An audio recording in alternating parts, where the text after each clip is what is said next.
Donc merci à vous d'être ici présent on reçoit Loïc Chéniaud. Donc Loïc Chéniaud qui est un jeune philosophe qui est à l'origine de 3 ouvrages, je crois, donc le nouveau fascisme. Il y a ensuite Faucon Rouge et le dernier qui est sur un décortiquage des programmes présidentiels, des dernières élections présidentielles, donc l'imposture présidentielle. Donc il est aussi très actif sur YouTube, etc. Enfin, on vous a distribué des petites plaquettes qui présentent un peu l'auteur qu'il est. Donc il va nous parler du manifeste du Parti communiste, qui est le livre le plus vendu déjà, le plus connu de Karl Marx. Je crois que le seul équivalent c'est la Bible. Alors je ne sais pas si c'est vraiment une légende ou si c'est vraiment l'ampleur éditoriale d'un tel livre. Qui est le plus traduit aussi. Oui, le plus traduit et qui est sûrement le plus lu, parce que l'ouvrage majeur, évidemment, Le Capital, même s'il est bon ton de dire qu'on l'a dans sa bibliothèque, etc., la plupart des gens ne l'ont pas lu. Bonjour. Or, ce n'est pas du tout le cas du manifeste du Parti communiste, qui est l'ouvrage indispensable de tout militant et de toute personne qui s'intéresse de près ou de loin au marxisme. Donc on a organisé cette séance sur le manifeste du Parti communiste à l'occasion des 170 ans de la parution de cet ouvrage, qui est paru, je crois, début 1948, en février 48. À la base, donc c'est 23 pages imprimées, donc c'est très court. Et c'est à la base, ça va être un livre qui va s'avérer être à la base de toute une école théorique qui sera ensuite destinée à s'élever. Il faut noter aussi, juste pour présenter le manifeste communiste du point de vue de l'avancement intellectuel de ces auteurs, c'est vraiment un livre qui est une sorte de balise sur ce qui va être leur trajectoire intellectuelle, on va dire. Ils sont déjà bien avancés, donc un jeune Karl Marx et un jeune Friedrich Engels qui sont très avancés puisqu'ils ont déjà réglé leur compte avec toute la philosophie critique allemande, notamment dans l'idéologie allemande, où ils vont critiquer la philosophie spéculative allemande et régler leur compte avec les jeunes hegéliens de gauche. Livre qui ne vont pas d'ailleurs se donner la peine de terminer, puisque Engels selon le mot de Engels, ils vont l'abandonner à la critique roncheuse des souris. Mais voilà, ils ont déjà la conception du matérialisme historique et dialectique qui est mise en place. Par contre, c'est un livre qui est vraiment précoce au sens où ils n'ont pas encore tous les développements et tout l'attirail conceptuel qui va venir ensuite, notamment ce qui fait vraiment la scientificité du marxisme au sens de l'analyse économique. Par exemple, on ne connaît pas encore les concepts économiques fondamentaux qui allaient devenir fondamentaux à partir de la critique de l'économie politique, comme la théorie de la plus-value, mais aussi la baisse tendancielle du taux de profit moyen, ou même la théorie de la connaissance, la dialectique de la nature, la théorie du reflet, etc. Mais par contre, ça va être vraiment dans ce texte-là que va être affirmée la nécessité d'une organisation communiste indépendante des partis bourgeois et de l'organisation bourgeoise, et ça se traduit notamment dans le fait que c'est justement un texte qui est commandé par la Ligue des Justes, qui est devenue la Ligue communiste, par influence de Marx et Engels. Donc je laisse la parole à Loïc Chéniaud. Je ne sais pas si l'ensemble historique est assez développé. Très bien, d'autant plus que je ne vais pas revenir plus longuement là-dessus, parce qu'on a beaucoup à dire aujourd'hui à mon sens, parce que comme tu l'as d'ailleurs signalé, le manifeste est une introduction quelque part aussi à ce qu'on a moins tendance à appeler le matérialisme dialectique et historique, plus souvent appelé marxisme du coup. Et c'est ça qui va nous intéresser justement. Aussi ce passage, comme le signalait juste avant Simon, de la Ligue des Justes à la Ligue des communistes, c'est parce qu'à un moment donné, Marx et Engels introduisent justement quelque chose qui va être fondamental et sur lequel je vais revenir tout de suite, c'est-à-dire l'importance du théorique, l'importance de la théorie dans l'action politique, d'accord ? Et j'en veux pour preuve le titre même de ce manifeste, d'accord ? Puisque manifeste du Parti communiste, comme son nom l'indique, un manifeste, c'est un exposé politique, c'est un exposé théorique, pardon. Donc c'est l'exposé théorique du Parti communiste, donc d'un mouvement politique. Donc ça veut dire que d'emblée, on met au cœur de sa pratique politique une théorie, d'accord ? On n'est pas là simplement dans l'agitation vaine, comme on a pu en voir et comme on fait fleurir l'actualité. Okay ?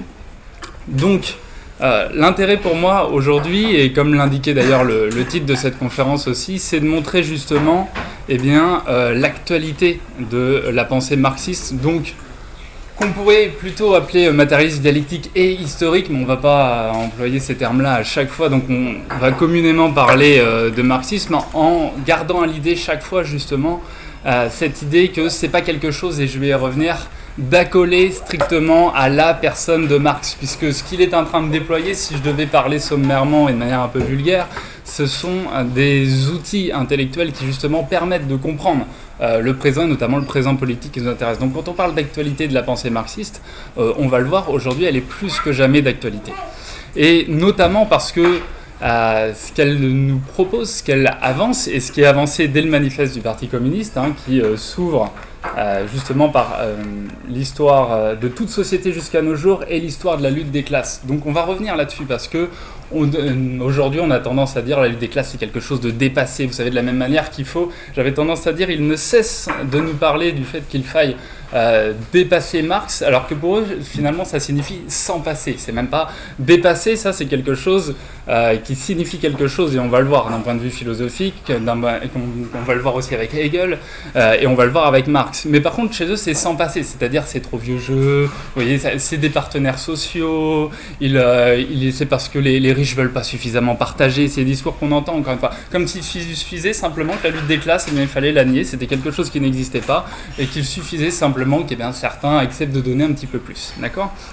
Donc, avant d'entamer un peu plus le sujet de cette conférence, je tiens quand même à signaler le fait que je me réjouis, et pas moi individuellement, de ces cours qui peuvent avoir lieu et de ces cours d'éducation populaire, puisque moi-même, et lorsqu'à l'époque, avec un ami qui était ici présent tout à l'heure, on tenait un petit journal, notre objectif était aussi celui-ci, c'était de donner la parole à des gens, comme il y en a de présents ici, afin qu'ils puissent s'exprimer sur des sujets qu'on n'entend pas. Justement, quand on nous parle d'actualité, eh bien, on entend finalement des brèves, une accumulation. Vous voyez, l'accumulation du capital et le fétichisme de la marchandise dont il est souvent question dans l'œuvre de Marx, ça prend aussi cette tournure-là, c'est-à-dire une accumulation insensée aussi de soi-disant d'informations sans jamais d'analyse et sans jamais de retour synthétique sur ces informations. Eh bien, on avait pris le parti pris de faire autre chose, c'est-à-dire de donner les outils intellectuels pour s'armer aux populations qui en ont le plus besoin, et là, pour les sortir de la mascarade dont j'ai déjà parlé tout à l'heure, qui est du partage de la richesse, etc., qu'on entend régulièrement.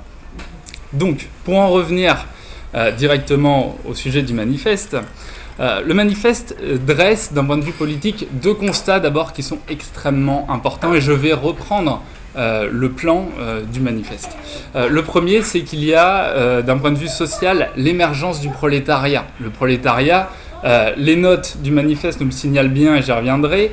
Engels ajoute: par prolétariat, nous entendons la classe des travailleurs modernes qui, n'ayant aucun moyen de production, sont obligés de vendre leur force de travail pour vivre. Donc j'y reviendrai, mais d'emblée, vous voyez là, il y a le travail philosophique extrêmement important de Marx, c'est-à-dire qu'il propose un concept qui va bien au-delà de la subdivision infinie sociologique qu'on pourrait avoir de multitude des classes. Lui-même le dit dans le Capital, il le dit aussi dans la lutte des classes en France, des divisions en classes, on pourrait en faire des centaines, des milliers. Là, on utilise justement un concept qui permet d'être très clair, c'est-à-dire de pouvoir résumer efficacement, synthétiquement, et on va y revenir, les deux principales classes sociales. D'un côté, nous avons la bourgeoisie, de l'autre, le prolétariat, c'est-à-dire d'un côté ceux qui disposent des moyens de production, c'est-à-dire la bourgeoisie, et de l'autre, et ceux qui n'ont pas d'autre choix que de vendre leur force de travail. D'accord ?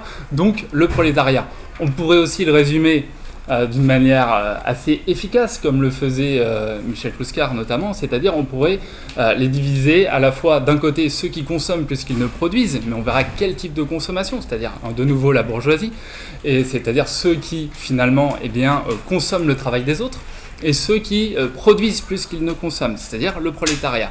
D'accord ? Donc souvent, par exemple, on entend des économistes tels que Piketty nous signaler le fait que Marx, c'est pas, il faut le renouveler. Là encore, il faut plutôt s'en passer. Il faudrait le dépasser parce que ce serait vu et revu, remâché. Et notamment, nous dit-il, c'est ce qu'il est signalé je crois, sur France Culture il y a un an maintenant, il faudrait se passer un peu du Marx spéculatif, sous-entendu le Marx philosophe, celui qui est à même de produire cette théorie, et plutôt se fier à des chiffres, d'accord, se fier à de la sociologie, à du data journalisme, etc., parce que tout ça vaudrait rien. En fait, aujourd'hui, j'aimerais aussi, et dans le temps qui m'est imparti, réhabiliter le Marx et l'Engels philosophe, d'accord, c'est-à-dire ceux qui proposent les moyens de penser ce monde, penser et transformer le moment présent, d'accord, parce que ça c'est très important.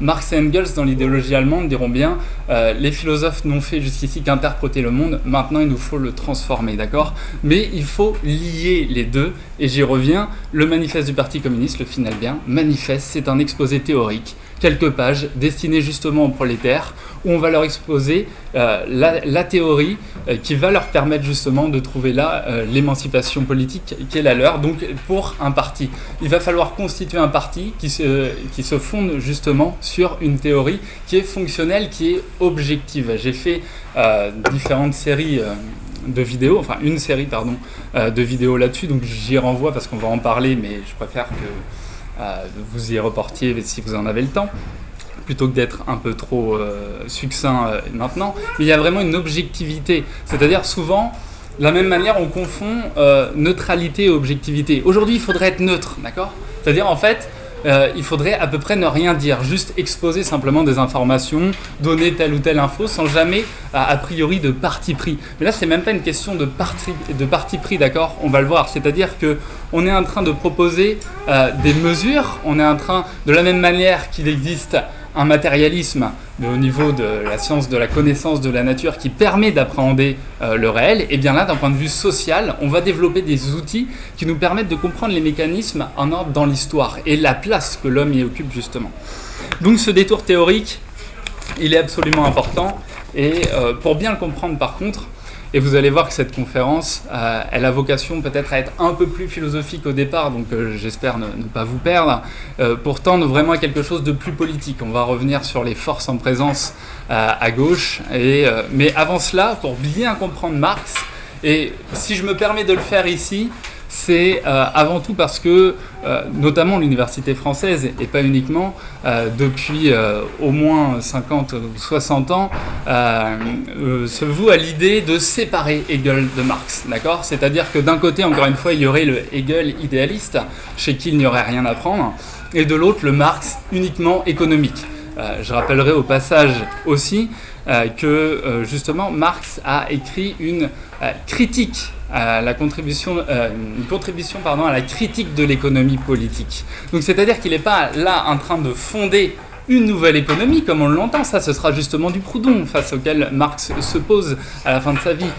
C'est-à-dire qu'on va proposer une économie plus saine, une économie moralisée, une économie plus sympathique, des banques solidaires, etc. et j'en passe. Donc c'est-à-dire proposer une nouvelle forme d'économie capitaliste qui s'inscrit toujours dans le même mode de production.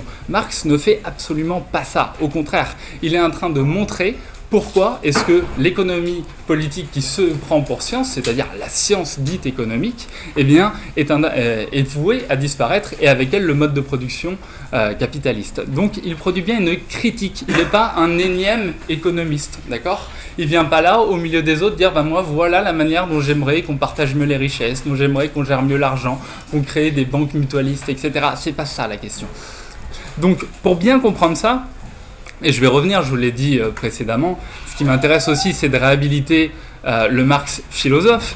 Et pour ça, j'en veux pour preuve, parce que je passe rapidement là-dessus, parce que c'est pas ce qui nous intéresse, mais il est bon de le savoir quand même. L'université a pour habitude de dissocier le jeune Marx du vieux Marx. Alors, par certains aspects, entendons-nous bien, il y a quelque chose de vrai là-dedans, hein, d'accord ? Tout simplement parce que, comme n'importe quel auteur, la pensée de Marx a évolué. Et il est bien le premier à le montrer, et à le dire, et à le signifier l'intérêt de tout cela. Mais d'un côté, en fait, on aurait le jeune Marx, un peu encore jeune hegelien idéaliste, un peu gauchisant finalement, on va dire, et donc qui utilise la philosophie faute d'autre chose presque. Et puis il y aurait le vieux Marx, celui de l'auteur du Capital, où là justement, eh bien, le Marx plus économiste. D'un seul coup, Marx devient sérieux, d'accord ? Et j'aimerais qu'on se défasse là encore de cette idée-là.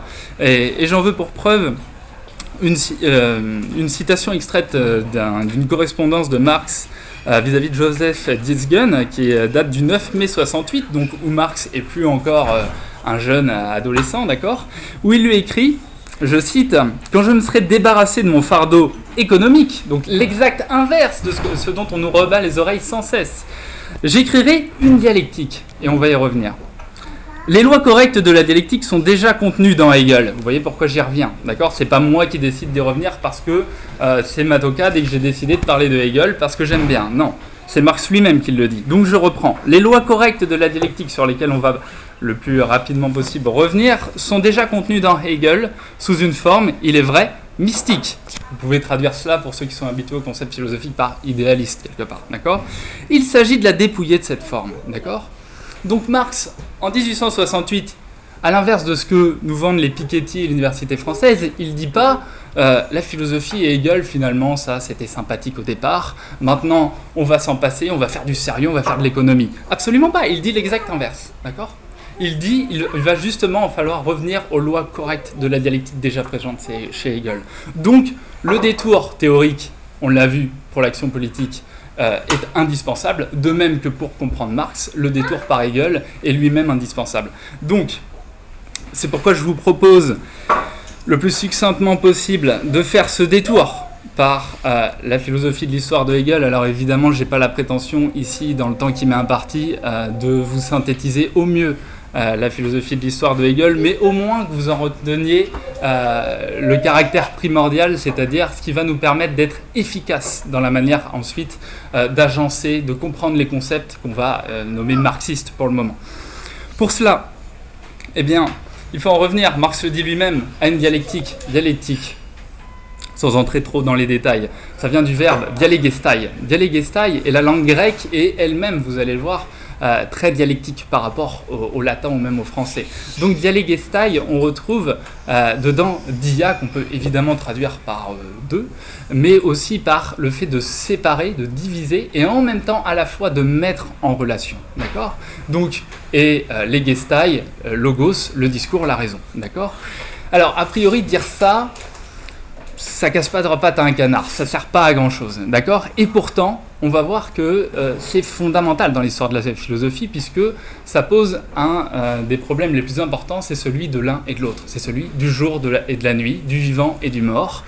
C'est celui, tout simplement, du froid et du chaud, de la victoire, de la défaite. Vous voyez toujours, finalement, cette unité, ou en tout cas justement ce manque d'unité apparente qu'on va voir former finalement par la suite une unité. Donc, parler de dialectique, c'est déjà poser qu'il y a l'un et qu'il y a l'autre, d'accord ? Mais alors a priori, ce serait tout diviser, tout segmenter et plus trouver d'unité à tout cela. Vous allez voir tout à l'heure que c'est pas pour rien si ça résonne justement avec ce concept de lutte des classes. Donc, ce qui nous intéresse ici, ça va être la question du devenir, du processus, ça va être de voir que finalement, que ce soit dans l'ordre du vivant, ou que ce soit dans l'ordre, et on y reviendra, de l'histoire, il y a toujours une évolution, d'accord ? C'est ce que dans les lois dialectiques on appellera, je synthétiserai tout ça notamment pour ceux qui prennent des notes juste après, c'est ce qu'on va appeler le passage du quantitatif au qualitatif. Exemple, dans les lois de la nature, vous faites bouillir de l'eau de 0 à 99 degrés, il n'y a pas ce passage à l'ébullition, d'accord ? On est dans une évolution quantitative lente. À 100 degrés, le saut qualitatif est que l'eau bout, d'accord ? Ça, c'est dans l'ordre de la nature. Donc, ces lois dialectiques sont valables dans l'ordre de la nature. On va voir qu'elles le sont aussi pour l'histoire. Pour le moment, ce qu'il faut bien garder en tête, c'est cette idée de mouvement, puisque, vous savez, il faut se défaire de l'idée selon laquelle il y a toujours eu des riches, ça a toujours été comme ça, il y aura toujours des pauvres, etc. C'est-à-dire cet esprit de fixité permanente, d'accord ? Qu'on a retrouvé d'ailleurs un temps, et je pense avant les avancées scientifiques du 19e siècle et du début du 20e, dans la science qui relevait davantage du mysticisme, d'accord ? On n'expliquait pas les phénomènes d'un point de vue matérialiste, comme on va le voir, c'est-à-dire dans cette compréhension d'évolution. On les expliquait par ce qu'on résume un peu de la superstition. Alors évidemment pas que, ici, je suis obligé de passer un peu vite, donc voilà, je voudrais pas caricaturer ce qu'a pu être la science depuis des siècles et des siècles, d'accord ? Mais il faut que vous compreniez que tout à coup aussi, ce qui va évoluer, c'est ce qu'on va appeler matière. C'est pas pour rien si Engels nous dit que le mouvement est le mode d'existence de la matière. C'est-à-dire que là encore, ce qui nous apparaît d'ordinaire comme quelque chose de brut, de donné qui ne bouge pas, eh bien, non, il est en bas, et c'est ce que l'on voit aujourd'hui, notamment avec la physique quantique sérieuse, sur laquelle je ne reviendrai pas, parce que d'un, je n'en ai pas le temps, mais tout simplement que vous ne la confondiez pas avec les pseudo-théories quantiques New Age qui peuvent fleurir aussi un peu partout. Je parle de la recherche fondamentale sérieuse, d'accord ? Donc on voit bien que le concept de matière est lui-même amené à évoluer. Et déjà, au début du XXe siècle, dans l'ordre de la nature, Claude Bernard le montrait aussi très bien, d'accord ? Lorsqu'il dit « le vivant, c'est le mort », c'est qu'il montre bien que finalement, contrairement à l'esprit vitaliste qui avait prévalu jusqu'ici, c'est-à-dire de croire qu'il y a une force vitale qui apparaît on ne sait où et qui vient s'introduire dans des corps, et bien en fait le propre de la vie, c'est le passage de la nutrition et la désagrégation de cette nutrition. C'est-à-dire qu'en fait, on assimile, la cellule assimile, respire et désassimile, défèque, etc. D'accord ? Donc c'est bien, en fait, pour qu'il y ait du vivant, est en train de nous dire Claude Bernard, il faut nécessairement qu'il y ait du mort. Donc ce que je veux que vous gardiez en tête ici, c'est vraiment cette idée de mouvement au sein de la matière, de devenir, se défaire de l'idée selon laquelle les choses seraient données telles quelles, elles seraient fixes, et au mieux on pourrait essayer de proposer une autre orientation à ces choses-là, mais absolument pas quelque chose de proprement, il faut le dire, révolutionnaire. Excusez-moi. Donc, quel exemple prend un exemple célèbre, que là encore je vais devoir raccourcir, mais pour moi l'important aujourd'hui c'est que vous en ayez l'idée la plus synthétique et efficace. Quel exemple nous prend Hegel, et qui va être repris depuis des centaines de fois, pour nous parler justement de cette dialectique ? Eh bien c'est quelque chose dont vous avez sans doute déjà entendu parler, c'est la dialectique du maître et de l'esclave. Donc dans ce texte extrait de la phénoménologie de l'esprit, Hegel nous invite en fait à comprendre les mécanismes à l'origine de la conscience de soi, c'est-à-dire comment est-ce que la conscience de soi advient finalement, parce que c'est pas quelque chose justement de donné, on ne naît pas avec finalement, vous savez, c'est on ne naît pas avec, on le devient. Bon, et de là, je vous passe cette partie-là pour aujourd'hui, de là deux figures apparaissent dans la conscience. C'est une seule et même figure de la conscience déchirée finalement, mais c'est la figure du maître d'un côté et de l'autre la figure de l'esclave. Ce qu'il faut retenir ici qui va être important, c'est que au terme de cette lutte pour la reconnaissance dont nous parle Hegel, c'est-à-dire que les consciences sont en lutte, mais non pas entrent dans une lutte à mort, mais dont l'objectif n'est pas la mort, mais bien la reconnaissance. De là, l'une d'entre elles, disons, reste déterminée par la vie, reste déterminée par sa nature, c'est-à-dire elle a peur dans cette lutte, elle a peur de la mort, donc elle se fait esclave, et le maître, lui, devient maître. Donc, a priori, ce qui ressort de cela, c'est que le maître, devenu conscience pour soi, eh bien, est le plus fort et l'emporte, domine. On s'arrête là. D'ordinaire, on s'arrêterait là. On dirait tout simplement, il y a un maître, il y a un esclave, point barre. Voilà, il y en a un qui l'emporte sur l'autre, et ça s'arrête ici.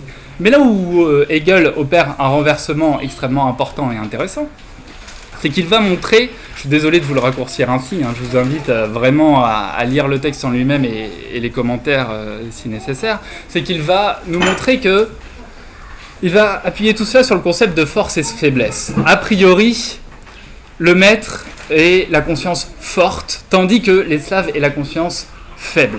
Ce que va montrer Hegel, c'est que finalement, le maître, pour être maître, eh bien, il ne peut pas l'être tout seul. Il a nécessairement besoin de la reconnaissance de l'esclave. D'accord ? On le voit lorsque le peuple juif décide de ne plus reconnaître Pharaon comme maître, et qu'il décide de plus travailler pour lui, Pharaon, tout fort qu'il soit, il n'a plus la main mise sur eux, d'accord ? Je fais des parallèles un peu rapides, mais c'est des exemples afin que vous puissiez comprendre. Idem pour la Révolution française, évidemment c'est des mécanismes plus longs, mais à partir du moment où le tiers-État se refuse de reconnaître un roi qui a été donné sous prétexte qu'il aurait ça dans le sang, eh bien ça cesse d'être. C'est plus compliqué que ça, d'accord ? Mais il faut garder ça en tête. Ce que va montrer alors Hegel, c'est que ce qui apparaissait a priori comme une force, eh bien, revêt une certaine faiblesse. Et l'esclave qui lui apparaissait comme faible, eh bien, finalement, va l'emporter parce que son rapport à la chose, nous dit Hegel, c'est-à-dire ce qu'il entretient avec les objets du quotidien, c'est-à-dire celui qui bosse, quoi. Celui qui est en train de ramasser vos poubelles, il sait ramasser ses poubelles. Celui qui est en train de cultiver de la nourriture, il sait cultiver cette nourriture. Celui qui se contente de la consommer et donc de la détruire au passage sans savoir la fabriquer, eh bien, lui, il n'est plus maître de son désir et il est maître simplement de la domination qu'il a sur l'esclave. Simplement, s'il disparaît, l'esclave eh bien, peut vivre sans lui. Le maître, c'est pas le cas. Alors vous voyez tout de suite, j'en resterai là pour ce qui est de cette dialectique du maître et de l'esclave, qu'on aura peut-être l'occasion d'autres fois de détailler davantage, mais vous voyez tout de suite les parallèles que l'on peut faire et la raison pour laquelle Marx s'est inspiré, en partie évidemment, pas que de ce texte, de Hegel. Vous voyez bien que ces esclaves qui travaillent et ces maîtres qui, eux, n'ont de maître que la reconnaissance que l'esclave leur apporte, ça en dit encore long aujourd'hui sur l'actualité, puisqu'il en était question, que nous connaissons.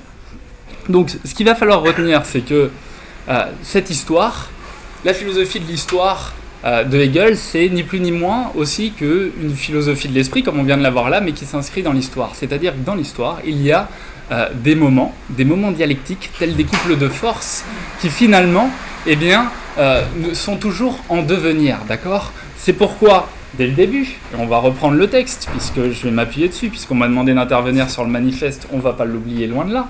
Marx nous dit, ce que j'ai cité tout à l'heure, l'histoire de toute société jusqu'à nos jours est l'histoire de la lutte des classes. Hommes libres et esclaves, patriciens et plébéiens, barons et serfs, maîtres et jurants et compagnons, en un mot, oppresseurs et opprimés en perpétuelle opposition, ont mené une lutte ininterrompue. Vous la retrouvez là, la dialectique du maître et de l'esclave. D'accord ? Et ce que va montrer Marx, c'est justement eh bien, que dans ces moments de l'histoire, eh bien, c'est toujours des rapports de force qui sont en jeu. Alors, il le dit lui-même. Hommes libres et esclaves, donc là on est dans l'Antiquité, d'accord ? Patriciens et plébéiens, toujours. Barons et serfs, là d'un seul coup on est dans un système féodal. Et ce qu'il y a d'intéressant, ce que va nous montrer Hegel aussi, c'est que dans ce devenir de l'histoire, ce qui est en train de se jouer dans l'histoire, eh bien c'est une plus grande liberté, d'accord ? C'est le fait d'octroyer au plus grand nombre une liberté de plus en plus conséquente et donc de venir à bout des contradictions de la condition humaine, d'accord ? C'est la raison pour laquelle il dit, là encore j'abrège, mais histoire que vous compreniez, parce que le plus important c'est qu'on en revienne quand même au manifeste, c'est la raison pour laquelle il dit « Les orientaux savent qu'un seul est libre », d'accord ? C'est pas, alors les orientaux c'est tous les empires d'Orient, d'accord ? C'est-à-dire, eh bien, il n'y en a qu'un seul, l'empereur, qui lui a droit de ce qu'il veut sur les sujets, d'accord ? Ensuite, les Romains savaient que quelques-uns sont libres, d'accord ? Et ça vaut aussi pour la Grèce antique, c'est-à-dire que apparaît la figure de l'homme libre, l'homme politique, qui est en mesure du coup de discuter à la boulée, à l'agora, etc. Mais tout cela repose encore sur une très grande majorité d'esclaves. D'accord ? Et il dit par la suite, et notamment avec l'avènement du christianisme, mais là n'est pas mon sujet, il dit « Nous savons tous désormais que nous sommes tous libres. » D'accord ? Et c'est ça qui est en train de se réaliser dans l'histoire. C'est-à-dire que petit à petit, eh bien, il y a un processus. D'accord ? C'est quelque chose, c'est pas quelque chose qui, un jour, vous êtes esclave, et puis tout à coup, le lendemain, vous êtes libéré. Comme ça. D'accord ? Il y a des choses qui jouent, et ces choses-là, ce processus de libération, il se joue dans un rapport de force et dans une lutte des classes. D'accord ? Et c'est justement ce qui va nous intéresser ici. Alors, ce que va faire Marx notamment, mais ce que vont faire Marx et Engels, c'est opérer un renversement. Vous savez, on dit, je crois que la phrase est d'Engels, mais que Marx a remis la dialectique de Hegel sur ses pieds. Je ne sais pas si c'est... Bon. En tout cas, pourquoi est-ce qu'il dit ça ? Eh bien, il le montre très bien, si mon annotation de page est correcte. Voilà. Page 41 du manifeste. Marx et Engels nous disent... J'y reviens après, mais inutile de nous chercher querelle tant que vous appliquez à l'abolition de la propriété bourgeoise l'étalon de vos notions bourgeoises de liberté, de culture, de droit, etc. Vos idées résultent du régime bourgeois de production et de propriété, comme votre droit n'est que la volonté de votre classe érigée en loi, volonté dont le contenu est déterminé par les conditions matérielles d'existence de votre classe. Alors, je vais essayer aujourd'hui de vous montrer, je reviens dessus, que, et Simon l'a très bien dit en introduction, Le manifeste est une bonne introduction au marxisme, au sens où il est déjà en train d'esquisser ce qui va être développé par la suite par Marx et par Engels. D'accord ? Même si tout n'est pas là, il y a une esquisse. Et aujourd'hui, l'avantage, c'est qu'avec ce recul-là, eh bien, on peut le développer, le déployer et voir que c'est sans doute le premier texte théorique marxiste qu'il faut avoir entre les mains. Ce que nous dit Marx là, c'est ce qu'il reprendra dans une citation célèbre, c'est-à-dire que ce n'est pas la conscience qui détermine la vie, mais la vie qui détermine la conscience. Qu'est-ce que ça veut dire ? Ça veut dire que c'est pas parce que vous vous dites, je vous prends un autre exemple avant, Engels dit de la même manière, on ne pense pas de la même manière dans un palais que dans une chaumière, d'accord ? Ça c'est clair. Ça veut dire que ce qui va déterminer vos rapports sociaux, la manière dont vous percevez le monde, etc., c'est bien plus lié à vos conditions d'existence matérielle, le milieu social dans lequel vous évoluez, que simplement parce que, contrairement à ce que vous le dit développement personnel aujourd'hui d'ailleurs, vous décidez un matin en vous levant de vous répéter sans cesse que vous allez être riche, beau, grand et accéder au pouvoir. Mais non, d'accord ? On sait tous que c'est faux. D'accord ? Par contre, ça nous permet, en tout cas, de nous maintenir dans un bain ambiant, relativiste, qui nous laisse penser qu'à un moment, on pourra participer, nous aussi, au banquet du pouvoir, simplement en faisant quelques exercices de réflexologie et de développement personnel bien sympathiques qui ne fonctionnent pas. D'accord ? Donc, on canalise une potentielle révolution. Donc, ce que font Marx et Engels, je vérifie mon temps, ce que font Marx et Engels, c'est, dirons-nous, de remettre la dialectique de Hegel sur ses pieds. Je reviens, puisque j'avais dit que je le ferais, notamment pour ceux qui prennent des notes, et même pour ceux qui n'en prennent pas. Ces lois de la dialectique, qui déterminent justement le mouvement de la matière, quelles sont-elles ? La première, c'est l'unité et la lutte des contraires. On l'a vu, c'est ne plus distinguer jour-nuit, c'est ne plus distinguer vivant et mort, mais comprendre leur interaction, pour faire simple, leur interrelation, d'accord ? La deuxième, c'est la négation de la négation, et donc les moments dans l'histoire, d'accord ? Pour prendre un exemple naturaliste, c'est que prend lui-même Hegel et que je lui emprunte, c'est le passage justement du bouton à la fleur, d'accord ? Pour que la fleur apparaisse, il faut qu'elle ait nié déjà le bouton, d'accord ? Et enfin, dernier point de ces lois de la dialectique qu'on a déjà vu, c'est le saut qualitatif, qu'on pourrait aussi comprendre d'un point de vue politique et historique pour y revenir, de la même manière.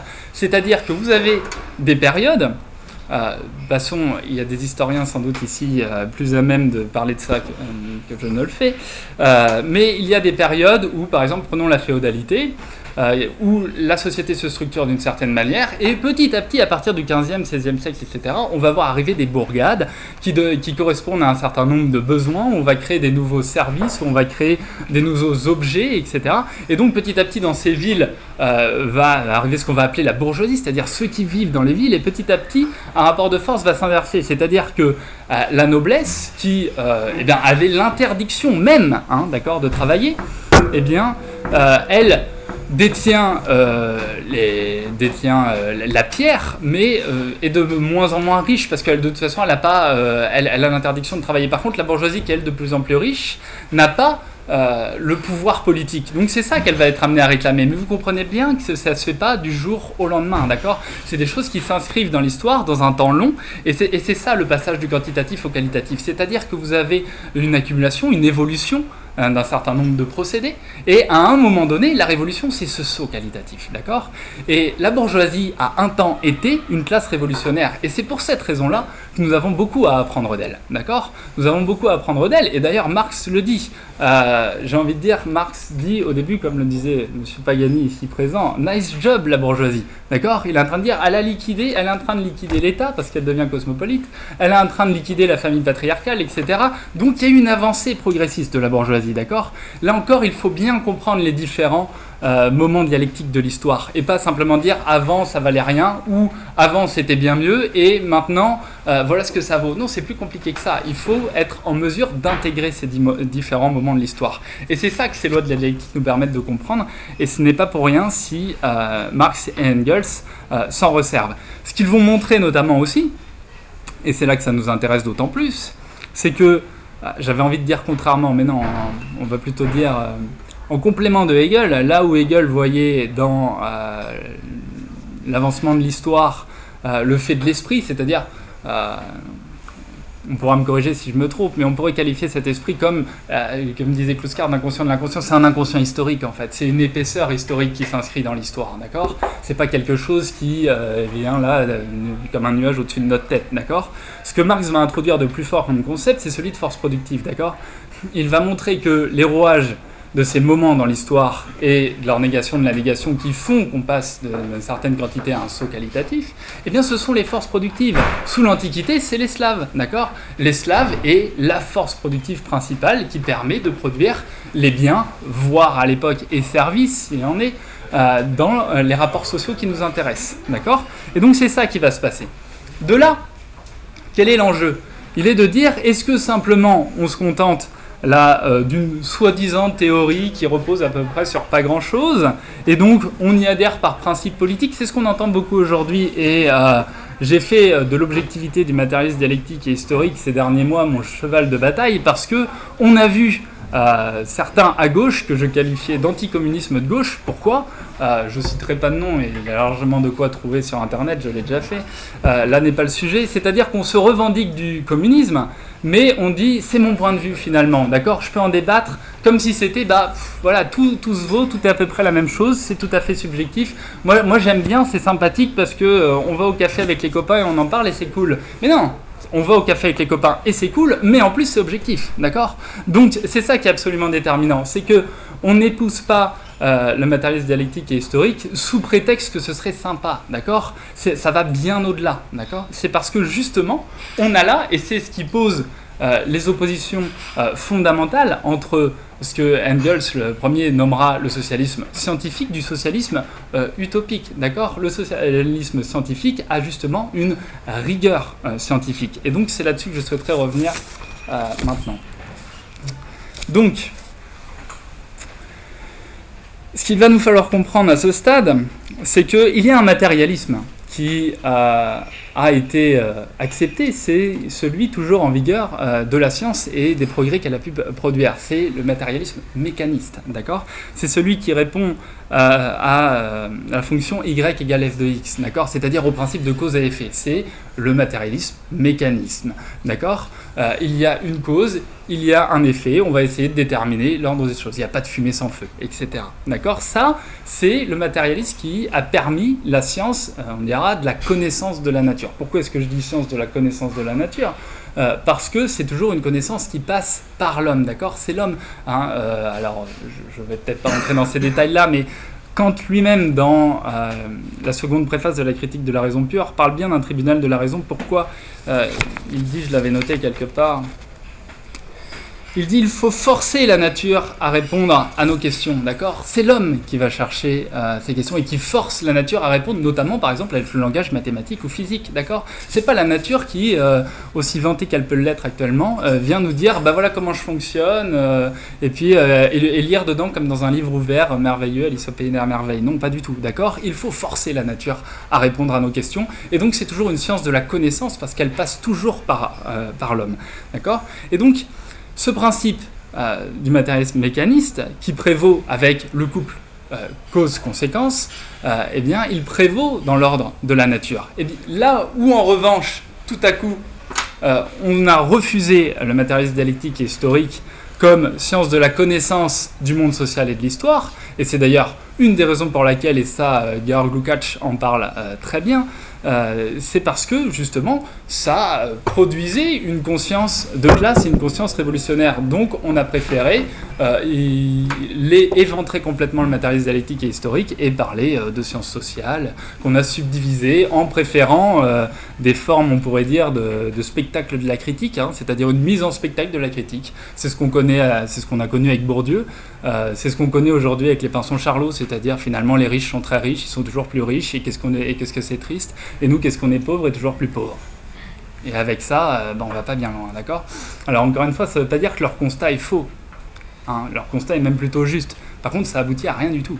Donc, on peut tout à fait l'enseigner, parce que ça ne produira aucun effet concret. C'est pas une théorie à visée pratique ici, d'accord ? Ça permet juste de se mettre en colère et de faire, non pas ce que j'ai nommé au début de l'action politique, c'est-à-dire le principe d'action raisonnée, d'accord, où on lit sans cesse théorie et pratique, mais de l'agitation, c'est-à-dire, ah oui, effectivement, les riches sont toujours plus riches, donc on va aller à Bastille, ce qui n'est pas vain, encore une fois, il faut introduire tout ça dans l'ensemble des combats. Mais on va aller à Bastille crier, et puis finalement, quand la Coupe d'Europe, ou je ne sais laquelle, sonnera, eh bien, on rentrera tous chez nous. Parce qu'il n'y a pas de pratique théorique derrière, d'accord ?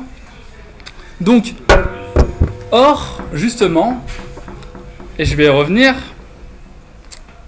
le principe de lutte des classes, l'analyse de la propriété et l'analyse de la valeur travail sont les trois pivots sur lesquels se structure le matérialisme dialectique et historique, et sont des mesures, parce que vous voyez, le principe de quelque chose de scientifique, c'est qu'on peut le mesurer. Je reprends un exemple dans la science de la connaissance de la nature très simple.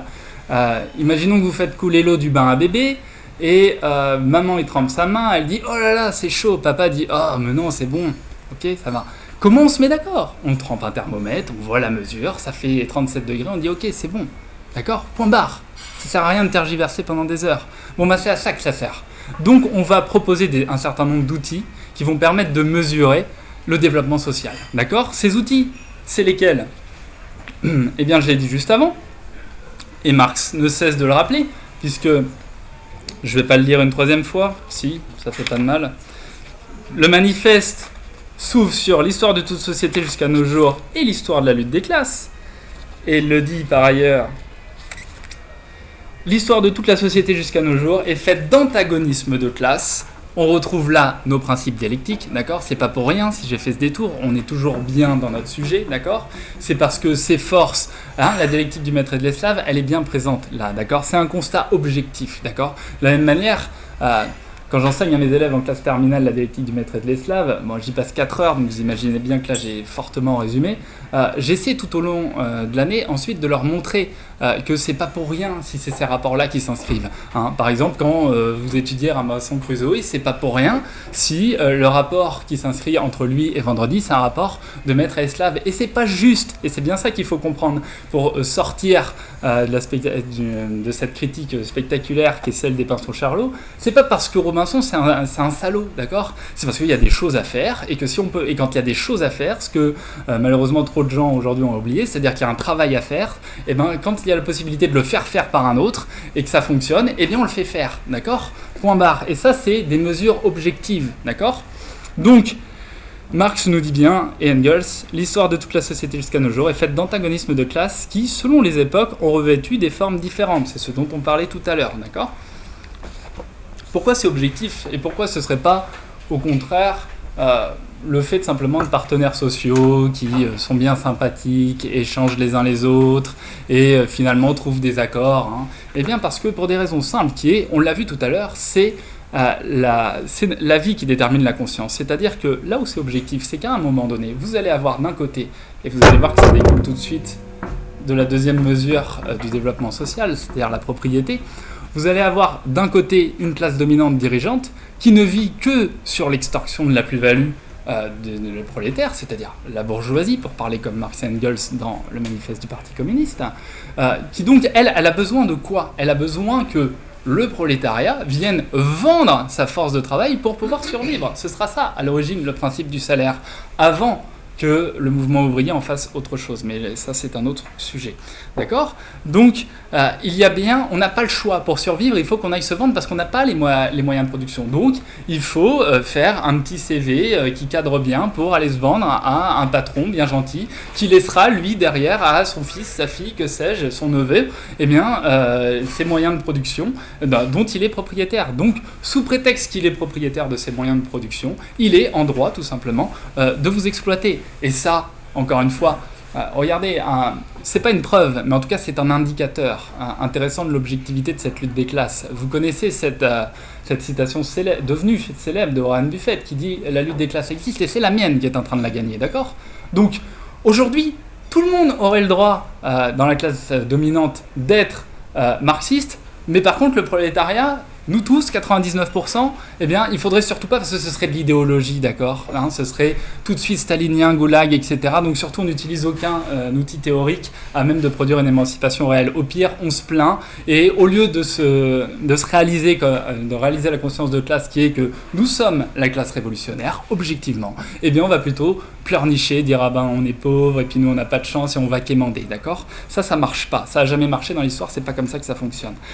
De la même manière, la classe dominante, quand elle délocalise, c'est bien qu'elle aussi elle a intégré le principe de lutte des classes et le principe sur lequel je veux revenir de valeur travail. C'est-à-dire que pour faire plus de profit, elle doit nécessairement délocaliser, etc. D'accord ? Donc eux auraient le droit de fonder leur business clairement sur cette mesure du développement social-là, mais nous, à partir du moment où nous le ferions, ce serait simplement de l'idéologie. Donc, le premier principe, c'est la lutte des classes. Et la lutte des classes, c'est pas un vieux truc de rabat-joie, c'est quelque chose qu'on est tous à même de constater et d'observer à la plus juste raison dans l'actualité qui nous concerne. D'accord ? Deuxième point, important, c'est la propriété. Mais pas n'importe quelle propriété, parce que là encore, d'ailleurs, dans le manifeste, je ne sais pas si je l'ai noté, mais il y a un moment très très intéressant. Comme ça laisse passer la sirène, c'est très bien.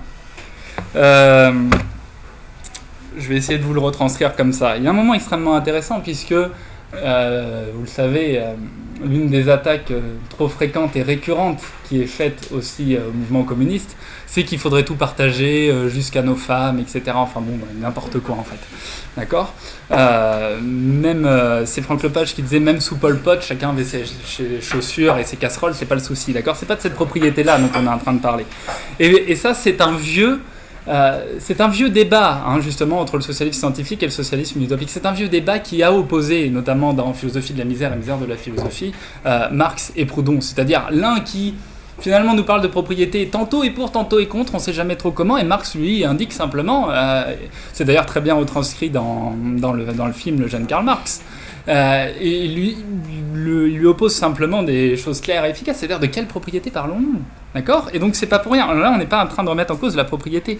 On est en train de remettre en cause la propriété privée des moyens de production. D'accord ? Ce qu'on appelle aussi désormais, et notamment par le détour des travaux de Bernard Friot, la propriété lucrative. C'est-à-dire une propriété qui vous permet de faire de l'extraction d'une plus-value par rapport à ceux qui travaillent, tout simplement. D'accord ? Donc, c'est analyser les rapports sociaux en fonction de la production et de cette propriété. D'accord ? Et c'est d'ailleurs la raison pour laquelle... Et ce sur quoi je voulais revenir par rapport aux femmes, c'est très intéressant, c'est parce que déjà ce procès-là, il est fait à ce moment-là aux communistes sur on va même échanger nos femmes, etc. Il n'y aura plus de propriété. Et Marx leur dit c'est très drôle parce que vous vous intéressez à la condition des femmes alors que la bourgeoisie justement n'a fait que deux choses des femmes, soit des prostituées, donc là vous vous rendez pas compte, c'est-à-dire qu'en fait vous êtes en train de stigmatiser sans cesse la prostituée sans comprendre qu'encore une fois c'est la vie qui détermine la conscience et que si elle en est là il y a des raisons et c'est pour satisfaire les besoins d'une classe dominante et certainement pas les besoins des prolos, ou simplement de la femme au foyer qui doit y rester tout simplement, d'accord ? Donc j'ai pas retrouvé le passage malheureusement, mais en tout cas vous pourrez vous y référer. Donc sur cette question de la propriété, c'est la raison pour laquelle on revient à mon objectivité, c'est-à-dire quelque chose qui, je ne l'ai pas forcément bien défini aussi, c'est-à-dire ce qui correspond au réel, d'accord ? Ce qui est en adéquation entre la théorie que nous en avons et le réel. Et cette objectivité, elle passe toujours, c'est ça qu'on oublie, y compris dans les sciences, par une intersubjectivité, d'accord ? C'est toujours le rapport de sujet vis-à-vis de cet objet, d'accord ? C'est jamais l'objet qui parle tout seul au sujet. Et donc, Marx dit bien, dans sa forme actuelle, la propriété oscille entre ces deux termes antinomiques. On y revient, d'accord ? Le capital et le travail, la bourgeoisie, le prolétariat. Examinons les deux termes de cette antinomie. Être capitaliste, c'est occuper non seulement une position purement personnelle, mais encore une position sociale dans la production. Donc on n'est pas simplement en train de dire c'est le petit patron et les patrons point barre, mais c'est qu'il occupe bien, d'un point de vue social, d'un point de vue de développement social et historique, une position dans les rapports de production. D'accord ? Donc c'est ça qui permet de mesurer clairement le développement social. Donc ça, c'était le deuxième point. Premier point, je le rappelle, la lutte des classes comme moteur de l'histoire. Et là, on voit les rapports avec Hegel. Le deuxième point, la propriété privée des moyens de production, d'accord ? Donc, pas la propriété d'usage, c'est-à-dire non pas ce que vous utilisez là, mes chaussures, ma veste, mes feuilles, etc. Ça c'est une propriété d'usage, d'accord ? Genre, je suis en train de m'en servir, c'est pas quelque chose qui a vocation à faire travailler, d'accord ? Troisième point, et sans doute pas des moindres, mais là encore il va être important de bien le resituer dans le contexte où l'analyse Marx, c'est-à-dire le mode de production capitaliste. Et que nous dit Marx ? Il nous dit, dans le mode de production capitaliste, ce qui donne sa valeur au bien, c'est le fruit du travail, d'accord ? C'est le principe de valeur travail, d'accord ? Ce qui n'est normalement pas valable dans le socialisme. Je vais y revenir. Avant, posons les bases. Ce qui mesure la valeur dans le mode de production capitaliste, c'est le temps de travail, d'accord ? C'est-à-dire que ce qui va nous permettre de mesurer et d'échanger, donc, parce que c'est ça qui est au cœur de la question, c'est-à-dire d'échanger a priori de biens et ou indirectement d'y fixer un prix, c'est le temps de travail social nécessaire à la production. En gros, le temps qu'il a fallu pour le produire, à l'unité, d'accord ? Combien de temps est-ce que je mets pour produire, je sais pas, une Renault Clio, d'accord ? Et c'est là que vous comprenez pourquoi est-ce qu'il y a des gains de productivité, d'accord ? Quand on nous fait croire que la productivité, ça ne progresse plus, qu'on est obligé d'abaisser les salaires, etc., c'est quand même pas compliqué de comprendre que le temps à l'unité qu'on mettait pour produire, je sais pas, une DS, je sais pas en quelle année, dans les années 50 ou 60, par rapport à aujourd'hui, c'est devenu complètement dérisoire, d'accord ? Donc, il y a une réalité commune à toutes les formes d'organisation sociale, c'est le caractère social du travail dépensé pour produire des biens, c'est-à-dire le fait que, eh bien, chacun nous rendons dans les différents postes de travaux pour produire des biens. Cette deuxième réalité, c'est que ces biens ont une valeur d'usage. De la même manière, si on a produit des chaussures, la valeur d'usage de la chaussure, c'est qu'elle va me permettre de marcher, tout simplement, d'accord ? Mais dans le capitalisme, et c'est pas pour rien, encore une fois, si le livre 1 du Capital de Marx s'ouvre sur l'analyse de la marchandise, d'accord ? C'est parce que c'est ce qu'il y a partout et c'est ce qui fonde ce mode de production, d'accord ? Donc, le problème, c'est que ces biens deviennent, à un moment donné, des marchandises, d'accord ? Et celle-ci prend la forme d'une valeur d'échange, puisque à partir du moment où elle est marchandise, il va falloir qu'on trouve un étalon à même de pouvoir l'échanger, et c'est ce qui rend possible le fait d'exprimer son équivalent en une certaine autre quantité de marchandises, d'accord ? Contre quoi ? Imaginons, je prends un exemple très grossier, mais imaginons que telle localité possède 100 kg de blé et telle autre 100 kg de carottes. Comment est-ce qu'on va pouvoir procéder pour les échanger ? Le temps de travail nécessaire à leur production va nous permettre de jauger cela. J'en reste là-dessus pour faire un détour important, parce que la littérature à ce sujet-là est largement abondante. Ce que je veux que vous en reteniez, c'est encore une fois l'objectivité et le caractère scientifique de tout cela. C'est-à-dire qu'encore une fois, vous voyez bien, la classe dominante, elle, c'est sur le même principe de valeur qu'elle se fixe. Et c'est pas pour rien, et j'y reviendrai tout à l'heure, alors que c'est mis en place le taylorisme, le toyotisme, etc. C'est parce qu'il va falloir produire toujours plus vite dans un temps record à l'unité, d'accord ? Ce qu'on arrivait à produire en 35 heures à l'unité, il va falloir le produire en 32 puis en 28.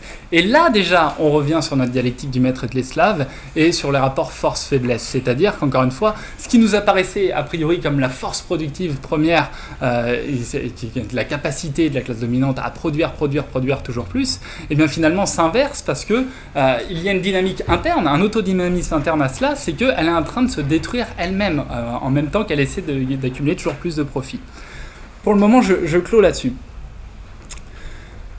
Rappelons juste que ce principe de la valeur travail, c'est-à-dire la mesure de la valeur par le temps de travail nécessaire à la production d'un bien, elle est valable donc en mode de production capitaliste. Marx ne s'y perd pas. Ça veut dire que dans le communisme, c'est différent. Marx nous dit bien de chacun selon ses moyens, à chacun selon ses besoins.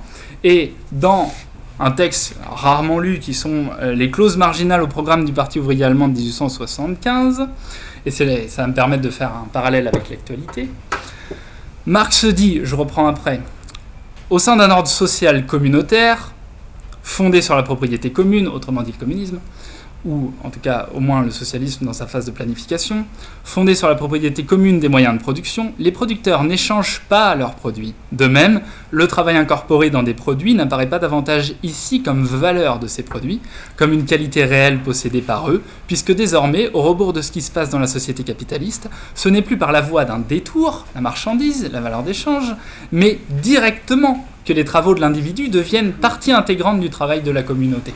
D'accord ? Donc, pourquoi est-ce que je fais ce détour aussi ? Parce qu'il faut bien comprendre que ce qu'analyse Marx, en fait, il est en train de nous faire une nécrologie du capital. D'accord ? C'est pour ça que c'est absolument d'actualité. Il est en train de nous expliquer comment et pourquoi le capital est en train de mourir si nous sommes en mesure de nous affirmer comme classe révolutionnaire. Ce que nous devons faire, c'est ça. Et la lutte des classes, aujourd'hui, elle doit notamment se jouer sur cette pratique de la valeur. D'accord ? C'est-à-dire, il faut bien comprendre aussi qu'il y a dans cette pratique de la valeur une convention politique. Cette convention politique, c'est celle qui est déclarée avec la Déclaration universelle des droits de l'homme. Oui, c'est ça. C'est-à-dire que la bourgeoisie, à un moment donné, sous-entend qu'il y avait des droits naturels, comme ça, qui étaient présents, et qu'il suffisait de le déclarer pour que ça devienne vrai. Et le premier, c'est quoi ? C'est la propriété privée des moyens de production, d'accord ? Donc en fait, c'était dans la nature. Vous voyez, c'est un discours qui revient en permanence, ça, d'accord ? C'est quelque chose qui était inscrit dans la nature. C'est le retour à la nature permanent, d'accord ? Et sous prétexte qu'on ne pourrait pas revenir compte parce que c'était fondé comme ça, évidemment. Il est évident que Monsieur Mittal et Madame Bettencourt, par nature, c'était inscrit, devaient posséder ces moyens de production-là et gagner je ne sais pas combien de millions par minute ou par heure. Voilà. Vous voyez bien que ça ne tient pas. Donc il y a un enjeu de lutte des classes que nous devons faire nôtre ici sur cette pratique de la valeur aussi. D'accord ? C'est de dire que c'est une convention politique et faire reconnaître socialement la valeur de la production indépendamment de la manière dont le fait le mode de production capitaliste. Donc, conclusion de cette partie-là. Non, je voulais ajouter quelque chose. Là encore, vous voyez bien à quel point ça n'a pas de sens lorsque des discours de gens qui, quelque part, nous sont quand même alliés par certains aspects, il faut le reconnaître d'un point de vue de la politique objective, mais lorsqu'on tient des discours sur le principe de décroissance, vous voyez que c'est toujours adhéré, et je vais en parler tout à l'heure, au discours de la classe dominante. C'est-à-dire que la classe dominante propose un certain nombre de mécanismes liés au développement social, et là on les épouse. C'est-à-dire, on part du principe que ce qui doit régir l'économie, c'est un principe de croissance, c'est-à-dire l'autre nom finalement de l'accumulation du capital. Et donc, nous on va juste se situer sur ce gradient-là. Alors, faire la révolution, c'est dire ce gradient-là, on n'en a rien à foutre, d'accord ? On passe à autre chose maintenant, parce qu'on est en mesure de le faire, d'accord ? Parce qu'on est la classe révolutionnaire. Donc, pour conclure sur cette partie-là, je laisse la parole à Marx et Engels qui disent « Les conceptions théoriques des communistes ne reposent nullement sur des idées, des principes inventés ou découverts par tel ou tel réformateur du monde. » Vous voyez le caractère objectif de la chose. Elles ne sont que l'expression générale des conditions réelles d'une lutte des classes existantes. D'accord ? On est en train de théoriser, on est en train de convoquer l'histoire, la nature, on est en train de convoquer cette matière qui est l'histoire et que nous faisons. D'accord ? C'est ça qu'il faut comprendre. L'histoire n'est pas une matière indépendante de nous, nous la faisons. D'accord ? Et donc là, ce qu'on est en train de voir, c'est de modéliser quelque part, pour employer des termes plus communément admis aujourd'hui, on est en train de modéliser les mécanismes qui permettent de la comprendre. On n'est pas en train de dire « Ah tiens, ce serait sympa qu'il y ait une lutte des classes et qu'on tape sur des capitalistes, donc c'est cool. » C'est pas ça, d'accord ? Ça va bien au-delà de ça et c'est bien pour ça que c'est bien plus puissant. Donc, elles ne sont que l'expression générale des conditions réelles d'une lutte de classe existante, d'un mouvement historique qui se déroule sous nos yeux. C'est la raison pour laquelle, d'ailleurs, Marx dira que le communisme est le mouvement d'abolition du capital, d'accord ? Le communisme, il est déjà là, d'accord ? Et le problème, c'est que, on nous fait regarder à côté, d'accord ? Vous savez, c'est un vieux principe. Dans l'allégorie de la caverne de Platon, c'est déjà ça aussi. C'est-à-dire que ce que nous dit Socrate, c'est ça sert à rien de leur bourrer le mou sans cesse, de leur taper sur la tête et de leur dire t'as rien compris, le monde réel il est derrière toi.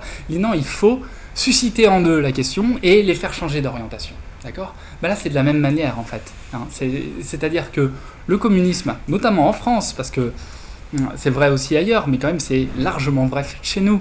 Il y a au sein de ceux qui organisent en plus ces cafés des personnes qui n'y sont pas pour rien, et j'y reviendrai sur un héritage humain qui nous revient de droit, qui ont construit un certain nombre d'institutions politiques, économiques, qui sont sans cesse attaquées, ouvertement encore une fois par le MEDEF. Quand Danny Kessler, ancien dirigeant du MEDEF, dit « il faut s'attaquer et déconstruire méthodiquement les acquis du CNR », là d'un seul coup c'est clair encore une fois. Eux ils s'en cachent pas, alors pourquoi nous on devrait s'en cacher ? Donc, là tout ça pour dire que le communisme il est déjà présent dans le fait que les luttes se sont déjà inscrites. C'est ce que Marx dans le livre 6 du Capital, qui malheureusement, le livre 6 inédit est trop peu lu, lorsqu'il parle de domination formelle et réelle, c'est de ça dont il est question. C'est-à-dire, comme pour mon exemple tout à l'heure de la bourgeoisie, c'est-à-dire que la bourgeoisie s'est pas réveillée un matin et s'est dit, tiens, on va prendre le pouvoir, on va faire la révolution. D'accord ? C'est un rouage qui se met en place. Donc il y a une domination formelle, c'est-à-dire une domination dans la forme à un moment, c'est-à-dire avant la révolution, pour le cas français, avant la révolution française, c'est-à-dire, pour les raisons que j'expliquais tout à l'heure, de plus en plus de pouvoir, de plus en plus de plus en plus de richesse, de plus en plus d'importance, de plus en plus de biens. Donc ils ont une domination formelle. Finalement, c'est eux qui peuvent commencer à décider tout ça, mais on leur laisse pas les moyens parce que, d'un point de vue institutionnel, c'est pas comme ça que ça fonctionne. C'est l'aristocratie qui règne, point barre. D'accord ? Et la révolution, le saut qualitatif révolutionnaire, va permettre justement une domination réelle, c'est-à-dire qu'à un moment, on institutionnalise ce qui correspond au discours de la classe qui devient dominante. C'est la Déclaration universelle des droits de l'homme et du citoyen. D'accord ? Donc, nous, c'est la même chose. Il faut prendre conscience, et je le dis vraiment en pesant mes mots, c'est pas juste une petite prise de conscience, il faut prendre conscience du caractère révolutionnaire dans lequel nous nous inscrivons, et il faut le revendiquer, garder cet héritage devant nos yeux et le poursuivre surtout, parce que là il y a eu une période d'abandon un peu historique où finalement le flou a régné, le relativisme a régné, tout vaut tout, et finalement tout vaut tout, ils sont quand même globalement d'accord pour dire que tout vaut tout sauf le communisme, parce que là ça c'est vraiment de la merde, d'accord ? Donc il faut nécessairement que de la même manière, et j'accélère, nous passions de cette domination formelle qu'on ne constate pas encore, parce qu'on n'est pas suffisamment organisé et structuré, d'où manifeste du Parti communiste. Ça me permet quand même de rappeler, puisqu'aujourd'hui il y a certains individus qui nous font croire que l'auto-mouvement du capitalisme est indépendant des forces productives de l'histoire. Il y a des marxiens qui nous disent finalement le capitalisme ça va se casser la gueule tout seul. L'histoire c'est pas comme ça que ça fonctionne. Donc surtout restez chez vous. Et finalement ils font toujours le jeu des mêmes. D'accord ? Suivez mon regard. Donc nous il faut que nous apprenions justement à renouer avec cet héritage qui s'inscrit dans cette domination formelle pour qu'advienne la domination réelle du prolétariat. Donc, comment ? Et c'est la raison pour laquelle le manifeste s'ouvre sur bourgeois et prolétaires. On va revenir rapidement parce que je vais éviter de passer trop de temps dessus, mais sur ces deux figures, le prolétariat et la bourgeoisie, qu'on comprenne bien la nécessité qu'il y a à cette prise de conscience de classe, d'accord ? Je le disais tout à l'heure, le prolétariat, il a ça de fort, le concept de prolétariat a ça de fort qu'il nous permet justement une unification. C'est pas pour rien si le manifeste termine, je sais pas si on verra à la caméra, mais par prolétaires de tous les pays, unissez-vous, d'accord ? Alors comme ça, encore une fois, ça paraît un beau slogan. Seulement, vous voyez bien, d'autant plus aujourd'hui, qu'il n'y a rien de plus compliqué. Pas plus tard qu'hier soir, dans une association amicale, Réseau Salariat, une dame est venue protester, vitupérer, etc., perdre de temps, sous prétexte que j'avais écrit un texte qui était profondément anti-féministe et sexiste, et que donc j'étais misogyne, et que j'avais rien compris à l'intersectionnalité, etc. Donc j'en suis revenu simplement au principe de base, prolétaires de tous les pays, unissez-vous, ce que je dis depuis déjà des années, et ce que je suis loin d'être le premier à dire, mais malheureusement vous voyez bien que sans cesse, et y compris chez nous, c'est ça le problème, c'est que vous avez d'un côté une classe dominante qui a su s'organiser, même si on verra que si aujourd'hui elle est si exterministe et impérialiste, c'est pas pour rien, c'est parce qu'elle est en train de perdre pied. Et nous, de notre côté, on est en train de se mettre des bâtons dans les roues, parce que finalement, en fait, le véritable oppresseur pour cette dame hier au soir, d'un point de vue des rapports de production, c'est moi, d'accord ? Vous voyez bien, ça n'a absolument pas de sens. Donc, aussi simple que ça puisse paraître, vous voyez bien qu'on a assisté ces dernières décennies, même plus que ces dernières années, à sans cesse la mise en lutte interne au prolétariat. Encore une fois, Michel Clouscar disait à juste titre, le capitalisme amènera la guerre civile chez les pauvres. D'accord ? C'est-à-dire que pendant que la classe dominante fait ses petites affaires, nous, on est en train d'aller voir chez le voisin s'il n'est pas trop basané, s'il n'est pas trop noir, si finalement c'est pas plutôt la domination du mari sur sa femme, etc. Sans cesse. Ça ne veut pas dire, encore une fois, mais là je ne vais pas épiloguer là-dessus, que ces luttes-là doivent pas être intégrées, évidemment qu'elles doivent l'être. Simplement, ce que nous montre l'histoire, c'est que justement, le progressisme a consisté à faire évoluer les rapports de production d'un point de vue économique et social, et c'est ça qui a permis aussi une évolution sociétale, d'accord ? Il n'y aurait jamais eu l'émancipation de la femme et le mariage d'amour s'il n'y avait pas eu d'abord une évolution et un contenu matériel, historique et économique qui le rendait possible à un moment donné où de toute façon il n'y avait pas le choix de se marier avec un tel ou tel autre, d'accord ? C'était des questions d'un point de vue de la psyché qui ne se posaient de toute façon pas, en tout cas pas pour la majorité, pour une minorité encore une fois. Donc, le prolétariat, c'est un concept, le prolétaire, qui nous permet d'agir ensemble. Donc, et c'est pas pour rien, vous voyez, aujourd'hui on peut encore parler des ouvriers, on peut évidemment surtout parler des pauvres, hein, parce qu'on est très très pauvres, hein, on est très très malheureux, d'accord ? Donc il faut bien se complaire là-dessus, et puis si vraiment ça va pas du tout, eh ben c'est très bien, parce que vous avez des petits cabinets de développement personnel qui vont permettre d'aller mieux, d'accord ? Donc, mais alors par contre, de prolétariat, ça c'est archaïque, c'est vieillot, c'est pourri, ça sert à rien, d'accord ? Ça, surtout on veut pas en entendre parler. Mais évidemment, parce que c'est ce qu'il y a de plus efficace, et vous voyez bien, on y revient, si vous n'avez pas la théorie de votre action politique, ça sert à rien. Donc on veut vous priver tout simplement, et même pas forcément toujours consciemment, hein, de la théorie qui vous permet de conduire une action politique sérieuse, concrète, efficace. Donc, et je rappellerai quand même que prolétaire aussi, ça vient à l'origine quand même de progéniture aussi, celui qui n'a plus que sa progéniture. Vous voyez, la force conceptuelle et littéraire et objectif de la chose, c'est-à-dire que c'est celui qui doit nécessairement vendre sa force de travail pour subsister, et donc il n'a que ses gamins pour subsister. C'est pas pour rien si du coup dans les milieux ouvriers au 19e siècle, vous voyez bien qu'il y a encore un problème socio-économique quand de toute façon la seule chose qui fait qu'on peut subsister c'est faire des enfants, et ben on fait des enfants, d'accord, hein, et évidemment la bourgeoisie dira bah regardez-les, voilà, ils n'ont pas d'argent et puis ils se démultiplient. Enfin, bon. Donc devenir la classe dominante, ça, c'est bon. Donc, destruction des antagonismes de classe. Parce que l'objectif, contrairement aussi, ça nous permet de revenir là-dessus.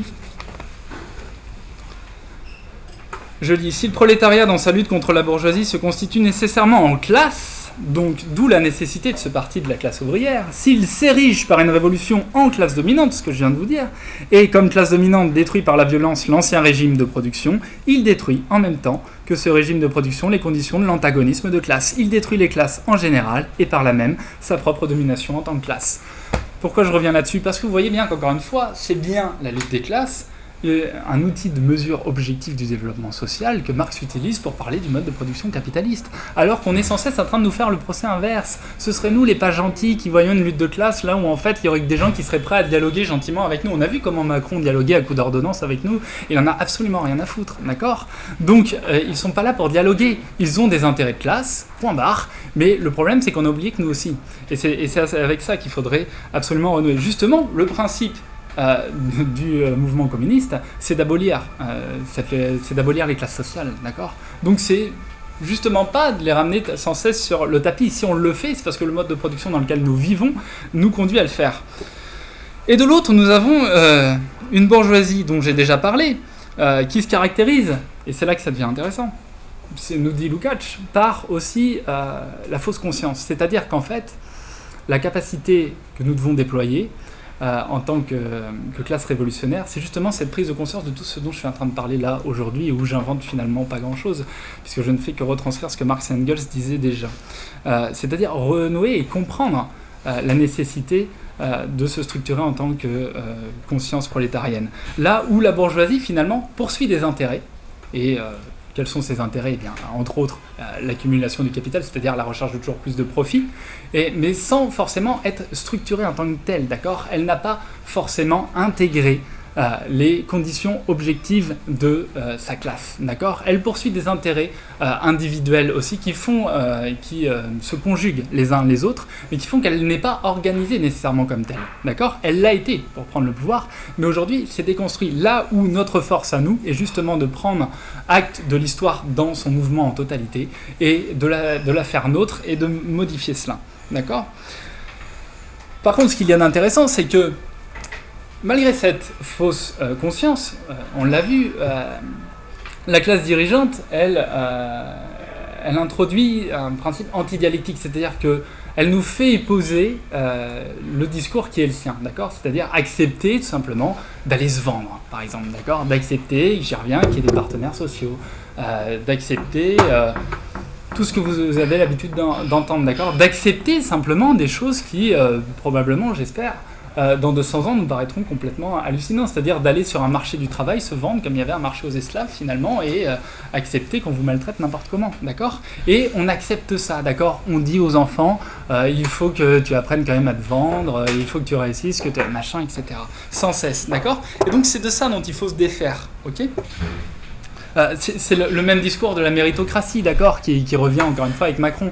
C'est-à-dire, indépendamment de toute détermination sociale, le même étudiant, entre celui qui est obligé de bosser à temps partiel à côté pour payer ses études, dont les parents sont incapables de l'aider pour subvenir à ses besoins, qui n'a pas le réseau de ses parents, et l'autre qui ne s'est donné, comme disait Beaumarchais au moment de la Révolution bourgeoise, que la peine de naître, eh ben, il n'y aurait rien, ce serait qu'une question de mérite, d'accord ? Il y en a un qui est méritant, et l'autre, c'est un pauvre branleur, voilà. Et en plus, ça se trouve, il fume des pètes de temps en temps, donc n'en rajoutons pas, d'accord ? Donc, ce qu'il faut bien comprendre en revanche, et je reviens de nouveau au texte, c'est que la bourgeoisie, elle est en train de se décomposer finalement, d'accord ?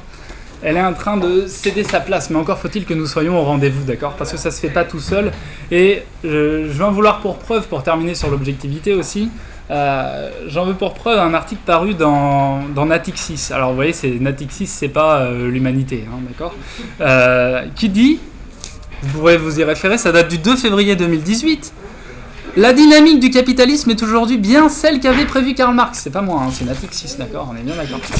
Donc on observe bien aujourd'hui, je vais revenir là-dessus, dans les pays de l'OCDE, la succession d'évolutions que Karl Marx avait prévue. La baisse de l'efficacité des entreprises, toutes choses égales par ailleurs, impliquerait une baisse de rendement du capital des entreprises. Les entreprises réagissent à cette évolution en réduisant les salaires, bizarre, mais cette stratégie a une limite, atteinte quand les bas salaires deviennent trop faibles, c'est la baisse tendancielle du taux de profit, égaux au salaire de subsistance, et les capitalistes se lancent alors dans des activités spéculatives qui font apparaître des crises financières. Natixis, d'accord ? Donc, finalement, on dit la même chose que Natixis, donc il n'y a pas de raison de s'en cacher. Et Marx et Engels nous disent « Les rapports bourgeois sont devenus trop étroits pour contenir les richesses qu'ils ont créées, d'accord ?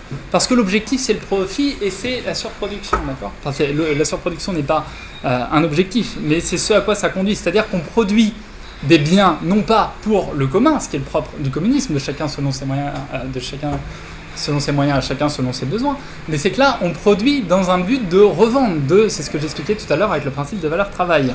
Donc les rapports bourgeois sont devenus trop étroits pour contenir les richesses qu'ils ont créées. Comment la bourgeoisie surmontera-t-elle ces crises ? C'est quand même d'actualité, non ? D'une part, en détruisant par la violence une masse de forces productives, c'est on ne peut plus clair. D'autre part, en conquérant de nombreux marchés et en exploitant à fond les anciens. Donc, d'une part, c'est ce qui s'est passé en France ces dernières décennies, d'accord ? Donc on va fermer un certain nombre d'usines parce que le marché et la concurrence font qu'il faut les fermer, puis on va délocaliser. Et d'autre part, on va ouvrir de nouveaux marchés, d'accord ? Tout simplement. Quels sont les effets ? La préparation, alors c'est très important, quels sont les effets ? La préparation de crises plus générales et plus puissantes, ce qui revient à diminuer les moyens de les éviter, d'accord ? Et c'est ça que nous connaissons aujourd'hui, d'accord ? Peut-être que ce n'est pas la crise terminale, en tout cas, c'est une crise qui montre bien que ce mode de production est en train tout simplement de se casser la gueule. Donc, dans le temps qui m'est imparti, ça devrait aller. Je vais revenir rapidement, j'ai fait une vidéo aussi là-dessus, donc elle sera plus complète et plus détaillée si c'est pas suffisamment clair, sur la baisse tendancielle du taux de profit. On a vu tout à l'heure que dans le mode de production capitaliste, la mesure de la valeur économique des biens et services est mesurée par le temps de travail nécessaire à leur production. Donc ça veut dire que la seule chose, et ça c'est bien de le garder en tête, la seule chose qui produit de la valeur, c'est le travail humain. D'accord ? C'est ce que Marx appelle le travail vivant. D'accord ? Je cadre les choses pour le moment. La concurrence fait que, quand on produit une marchandise, c'est ce que je disais tout à l'heure, imaginons que le temps moyen de production de cette marchandise à l'unité ce soit 35 heures, si un concurrent la produit en 32, il va falloir la produire en 28, et puis en 26, et puis en 20, et puis en 15, etc. C'est sans fin. Alors, comment est-ce qu'on fait ça ? Il va falloir rechercher la diminution du temps de travail par unité produite. Et c'est comme ça qu'on comprend, encore une fois, avec des outils d'analyse objectifs efficaces, ce qui se passe quand Cache Investigation va enquêter sur Lidl, pourquoi les employés ont des casques, etc. Pourquoi chez Amazon on leur met des bracelets pour être sûr qu'ils ne sont pas en train de faire autre chose, etc. Mais c'est parce qu'il n'y a pas le choix, il faut diminuer le temps de travail par unité produite, d'accord ? C'était déjà le principe du taylorisme, c'était déjà le principe du toyotisme. Là, le problème c'est qu'on nous isole quelque chose et on nous dit encore une fois, pensons Charlot, Bourdieu, oh là là c'est mal, c'est pas gentil. Ok, mais ça nous dit quoi en réalité ? Ça nous dit que le capitalisme est en train de se casser la gueule, donc c'est quand même vachement plus intéressant. D'accord ? Que simplement de dire oh là là, c'est très grave. Oui, évidemment que c'est pénible, et on est les premiers à le dire, et certainement depuis bien avant que je mette les pieds sur terre. D'accord ? Et néanmoins, c'est quand même en train de nous dire quelque chose d'intéressant. C'est qu'il n'y a pas le choix. Et donc en fait, ça, c'est des recours qu'ils trouvent. Et encore une fois, c'est ce que Marx montre très bien dans le Capital. C'est que finalement, c'est pas parce que le bourgeois un jour se dit tiens, je reviens à mon image de Robinson. Il se dit pas un jour tiens, je vais vraiment être un enculé et je vais tout simplement aller les dominer et les écraser, etc. Non, il a envie de vendre des tapis, il a besoin de manœuvres pour travailler ses tapis, il veut revendre ses tapis et il a envie qu'il y en ait un peu plus qui rentre dans sa poche pour barre. Voilà, a priori, c'était pas... mais simplement, et d'où l'intérêt de comprendre les logiques de développement social et historique. Donc le problème qui se passe, ce qu'il faut bien comprendre par rapport à la baisse tendancielle du taux de profit aussi, c'est que la machine, contrairement à ce qu'on nous dit, c'est du temps de travail humain ancien et condensé en fait. Il a fallu, j'avais cette discussion, vous voyez, normalement c'est pas trop compliqué à comprendre quand on vous a pas trop... Quand on vous a pas trop détruit le cerveau, j'avais cette discussion-là avec mon fils de 6 ans et il la comprend très bien. Lui. Et que finalement, parce qu'il nous disait la semaine dernière, il disait à sa mère, non mais t'as qu'à arrêter de faire le ménage, on n'a qu'à prendre des machines, etc. Et nous on lui a dit, mais oui, mais qui les construit les machines ? Ah là, d'un coup, il y a d'autres machines, oui, les autres machines. Donc derrière, il y a bien toujours quelqu'un qui produit ces machines. Et c'est pas parce qu'aujourd'hui on le voit plus parce que c'est bien caché que ça n'existe pas, d'accord ? C'est pas parce que les médiatisateurs plutôt que les médias, finalement, dans leur grande majorité, oublient les ouvriers. C'était Fakir qui avait, à juste titre, s'était efforcé d'écouter France Inter. Pour voir à quel moment il était question justement des ouvriers, etc. Et en fait, ils avaient trouvé, je vous renverrai plutôt que de dire des bêtises, mais vraiment une infime partie dans la journée de sujets qui concernaient vraiment les ouvriers, alors qu'ils représentent encore 35% de la population. Et si on élargissait, non pas parce que c'est des statistiques évidemment qui sont faites, et c'est pas des statistiques marxistes, donc si on élargissait évidemment en ce qui concerne le prolétariat, on serait à bien plus de 35%, d'accord ?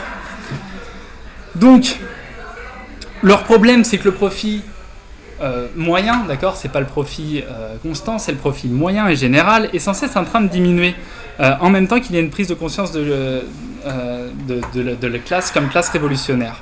Donc Marx nous dit, je sais plus pourquoi j'ai mis cette citation, donc je la découvre avec vous, mais je suis convaincu qu'il y avait une raison, donc on va la voir. En fin de compte, toute activité productive, abstraction faite de son caractère utile, est une dépense de force humaine. Donc oui, effectivement, on y revient, d'accord ? Ce qui produit la valeur et ce qui produit des biens, c'est l'homme, d'accord ? C'est pas la machine. La confection des vêtements et le tissage, malgré leurs différences, sont tous deux une dépense productive du cerveau, des muscles, des nerfs, de la main de l'homme, et en ce sens du travail humain au même titre. La force humaine de travail dont le mouvement ne fait que changer de forme dans les diverses activités productives doit assurément être plus ou moins développée pour pouvoir être dépensée sous telle ou telle forme, mais la valeur des marchandises représente purement et simplement le travail de l'homme, une dépense de force humaine en général, le capital, section première. D'accord ? Donc c'est ce qu'on a vu tout à l'heure sur la valeur travail. Okay ? Avant de faire un état des lieux des forces politiques en présence à gauche, qui va quand même nous intéresser par rapport à l'actualité de la pensée marxiste, j'aimerais revenir aussi sur un autre point important, puisqu'il en est fait état dans le manifeste et qu'on l'oublie trop souvent, c'est-à-dire que, de la même manière, Marx et Engels prévoient déjà l'avancée cosmopolitique c'est-à-dire en fait ils prévoient déjà la mondialisation, pour faire simple, d'accord ? Et dans le même temps, ils expriment déjà l'intérêt qu'il y a pour le prolétariat de se structurer en classe révolutionnaire nationale dans des objectifs internationaux, d'accord ? C'est-à-dire un internationalisme bien compris. Là où, d'ordinaire, encore une fois, on nous dit finalement les communismes et leur internationalisme, c'est un peu la même chose que le capitalisme et la mondialisation, d'accord ? Vous voyez, histoire de s'absenter de penser, c'est beaucoup plus facile. Donc, j'y reviens rapidement sur cette question nationale, puisque... Page 23. Marx nous dit « Par l'exploitation du marché mondial, la bourgeoisie donne un caractère cosmopolite à la production et à la consommation de tous les pays. Au grand désespoir des réactionnaires, elle a ôté à l'industrie sa base nationale. Les anciennes industries nationales ont été détruites et le sont encore tous les jours. » D'accord ? Donc il est clairement déjà en train de nous exposer le fait que, pour les raisons qu'on vient de voir et sur lesquelles je ne vais pas revenir, recherche de profit, élargissement des marchés, etc., le capitalisme tend à s'élargir au niveau mondial et donc à créer un mondialisme. D'accord ? Et il dit au grand désespoir des réactionnaires, c'est-à-dire, vous voyez le principe de fausse conscience là, c'est-à-dire au détriment, aux grandes dames de la petite bourgeoisie, ou de la grande bourgeoisie plutôt, qui était attachée à un capitalisme à papa, c'est-à-dire un capitalisme familial, qui s'en transcrit, etc. Celui dont on voudrait nous faire croire que celui-ci il était bien sympathique, hein, en voilant les aspects d'extorsion de la plus-value des imprimantes, sur lesquels on pourrait quand même revenir, parce que vous voyez, c'est du Proudhon, c'est du Proudhon réactualisé, quoi. Finalement, il y avait un temps, il y avait un capitalisme, il était bien gentil, ils étaient quand même sympas, et puis le patron, il connaissait ses ouvriers, donc si on pouvait revenir à ça, vous voyez pourquoi j'ai fait le détour, j'ai essayé d'aller vite pour pas vous ennuyer avec ça, mais on aura, j'espère, l'occasion d'en reparler. Si j'ai fait ce détour au départ par Hegel et par la philosophie de l'histoire, c'est pas pour rien, c'est pour comprendre de la même manière que quand Rousseau nous parle de l'état de nature, il dit on s'en est arraché à jamais, c'est pas pour rien, c'est que ce capitalisme à papa, on s'en est arraché à jamais, d'accord ? Il n'est pas question maintenant de dire c'était mieux, c'était moins bien, on devrait revenir, etc. C'est pas ça, on a beaucoup mieux à faire. C'est ça aussi qu'il faut comprendre, d'accord ? C'est que ça sert à rien d'aller chercher dans ce qui n'était pas trop mal, parce qu'on a beaucoup, beaucoup mieux à faire. Et donc, je termine sur la question du patriotisme et de l'internationalisme bien compris. Et je vous renverrai, pour ne pas avoir à m'éterniser sur ces questions, notamment, entre autres, aux travaux de Georges Gastaut sur ces questions qui sont au moins aussi pertinentes et certainement bien plus que ce que je vais dire. Marx nous dit... La centralisation politique fut la conséquence fatale de ces changements. Des provinces indépendantes, tout juste fédérées entre elles, ayant des intérêts, des lois, des gouvernements, des tarifs douaniers différents, ont été réunies en une seule nation, avec un seul gouvernement, une seule loi, un seul intérêt national de classe, derrière un seul cordon douanier. J'enchaîne tout de suite pour reprendre la totalité. De même, il nous dit comme le prolétariat de chaque pays doit d'abord conquérir le pouvoir politique, s'ériger en classe dirigeante de la nation, devenir lui-même la nation, il est encore par là national, mais ce n'est pas au sens bourgeois du mot, d'accord ? Donc il est en train de nous dire, ce qu'on a vu au début, c'est d'adhérer au discours de la classe dominante qui entend ce par quoi elle entend le nationalisme, etc., d'accord ? Évidemment, c'est pour des raisons historiques et de développement social que nous devons d'abord nous structurer en tant que classe nationale, mais ça ne veut pas dire qu'il n'y a pas un principe internationaliste derrière. Non, il y a une complémentarité de ces contraires apparents, d'où les lois de la dialectique, d'accord ? Donc, je terminerai assez rapidement quand même sur quelque chose qui va nous importer, parce que là, on a évidemment parlé de la théorie, maintenant on va revenir sur l'action politique concrète. Qu'en est-il ? Qu'est-ce qu'on en fait ? Puisque c'est ce que j'ai évoqué au début, Marx et Engels ne dissocient jamais le théorique du pratique. Donc, faisons un bref état des lieux des forces politiques en présence, que je vous propose et que vous pourrez critiquer à l'occasion si vous le souhaitez, mais je dis bien les forces politiques présentes à gauche, parce que c'est là ce qui nous intéresse pour le moment. Dans un premier temps, à mon sens, on peut cerner, et ce que j'ai d'ailleurs dans un de mes livres, Faucon Rouge, longuement développé, c'est-à-dire une nébuleuse écolo-réactionnaire et paganisante. Qu'est-ce que j'entends par là ? C'est-à-dire, on va faire simple, on va les définir par la manière dont eux se définissent par opposition, hein, ils se posent en s'opposant, hein, comme l'enfant, parce que souvent, malheureusement, ils n'ont pas dépassé ce stade-là. C'est-à-dire, ils sont anticommunistes, ils sont anti-rationalistes, parce que le rationalisme, ça a créé le goulag, et c'était déjà présent chez Hegel, c'était déjà présent chez Platon, et c'est totalitaire, donc bref, on n'en parle plus, d'accord ? Ils sont évidemment anti-chrétiens, d'autant plus qu'en plus avec la théologie de la libération, on ne manquerait plus maintenant que les chrétiens viennent se mêler à ça. Hein. Ils sont naturalistes et à l'occasion, pourquoi pas nietzschéens aussi. J'avais fait d'ailleurs une vidéo sur le consensus nietzschéen qui parlait davantage des sbires nietzschéens que de Nietzsche lui-même. Donc, voilà ce qui les caractérise. En fait, pour faire simple, on pourrait dire ça va finalement de Michel Onfray à Alain de Benoît, d'accord ? Vous voyez ? L'idée, c'est qu'il y a une composante, la composante philosophique, la matrice de leur composante philosophique, c'est un naturalisme plat, d'accord? C'est Cosmos de Michel Onfray, c'est chacun doit retrouver la place qui est la sienne désormais, finalement tout est fixe, d'accord? Et en même temps avec une teneur paganisante, parce qu'ils peuvent plus se revendiquer chrétiens, vu qu'ils sont anti-chrétiens, qu'on retrouve chez Alain de Benoît, et dont on a vu d'ailleurs dans le numéro d'Éléments de cet été, je crois, où il vantait justement les figures du paganisme, etc. Parce qu'en fait, c'est un paganisme qui est vanté en opposition, vous voyez, prolétaires de tous les pays, unissez-vous, comme c'est complexe à réaliser, en opposition du coup à l'islam émergente, d'accord? Donc vous avez cette nébuleuse-là, hein, de gauche écolo-réactionnaire, c'est-à-dire qui... Bon, pour Alain de Benoît, évidemment, là c'était pour l'explication, il ne s'est jamais revendiqué de gauche et il ne l'est pas. Mais vous voyez déjà dans la trajectoire, par exemple, de Michel Onfray, on retrouve beaucoup de ces choses-là, c'est-à-dire finalement un naturalisme qui tend vers un écologisme de bas étage et qui finalement sert toujours des intérêts réactionnaires. D'accord ? À côté de ça, nous avons, d'un point de vue plus politicienne, ce que j'ai appelé un citoyennisme bourgeois, keynésien et sociétalisme. Pour faire simple, c'est la gauche de Mélenchon. D'accord ? C'est-à-dire elle est citoyenniste, c'est-à-dire ça ne veut rien dire en fait, d'accord ? On est tous citoyens, donc la révolution citoyenne, c'est celle qui a échoué en avril dernier, voilà, d'accord ? C'est parce que finalement, monsieur Arnaud, madame Bettencourt, vous et moi, on est tous citoyens, donc il n'y a pas de problème comme ça, il n'y a surtout pas de lutte des classes, d'accord ? Elle est bourgeois et keynésienne, pourquoi ? Parce qu'en fait tout le programme, et avec mon camarade présent ici, on a écrit un livre qui visait justement à déconstruire les programmes des différents candidats à la présidence, et on a même appelé à soutenir, d'un point de vue politique objectif, M. Mélenchon. Néanmoins, le programme économique était ni plus ni moins qu'un programme keynésien, absolument pas socialiste, d'accord ? Il n'y a que les médiatisateurs, encore une fois, qui ont fait croire que c'était le retour du rouge. C'était un programme de régulation et de relance économique de base, d'accord ? Et le terrain sur lequel ils sont le plus souvent est le terrain dont on parlait tout à l'heure de division du prolétariat, c'est-à-dire le terrain sociétal et non pas le terrain social.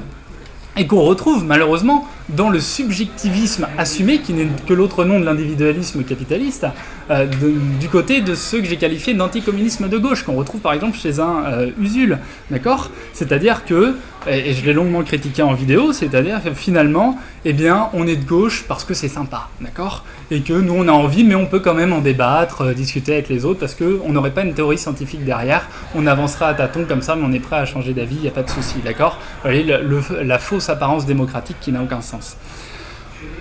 Quatrièmement, on a, et je passerai rapidement, mais c'est un point important que j'ai déjà évoqué le long de cette conférence, on a ceux qui se disent marxiens et que je qualifie de marxistes idéalistes, c'est-à-dire ceux qui voient le capital comme une entité métaphysique qui s'effondre toute seule. Le capital sera un truc indépendant de la matière historique et des forces productives, et finalement, par entre autres la baisse tendancielle du taux de profit mal comprise, eh bien, ça sera en train de tomber tout seul. Il n'y aurait pas besoin qu'on prenne conscience de notre classe et que ce rapport de force s'inscrive, et finalement, le capital tombe. Et nous, en attendant, d'ici là, on boit des verres et on attend patiemment, d'accord ? Enfin, je terminerai là-dessus, malheureusement, on a un PCF, c'est-à-dire Parti communiste français, qui un temps nous a légué un héritage que nous devons absolument récupérer, mais qui aujourd'hui, disons-le clairement, et notamment depuis le 22e congrès du PCF en février 1976, où le PCF et sa direction ont décidé clairement de rejeter la totalité de ce que je viens de vous exposer aujourd'hui concrètement, hein, si on devait être clair, c'est-à-dire que toutes les bases scientifiques du matérialisme dialectique et historique, tout ça, ça vaut rien. Finalement, on souscrit complètement à la démocratie bourgeoise, d'accord ?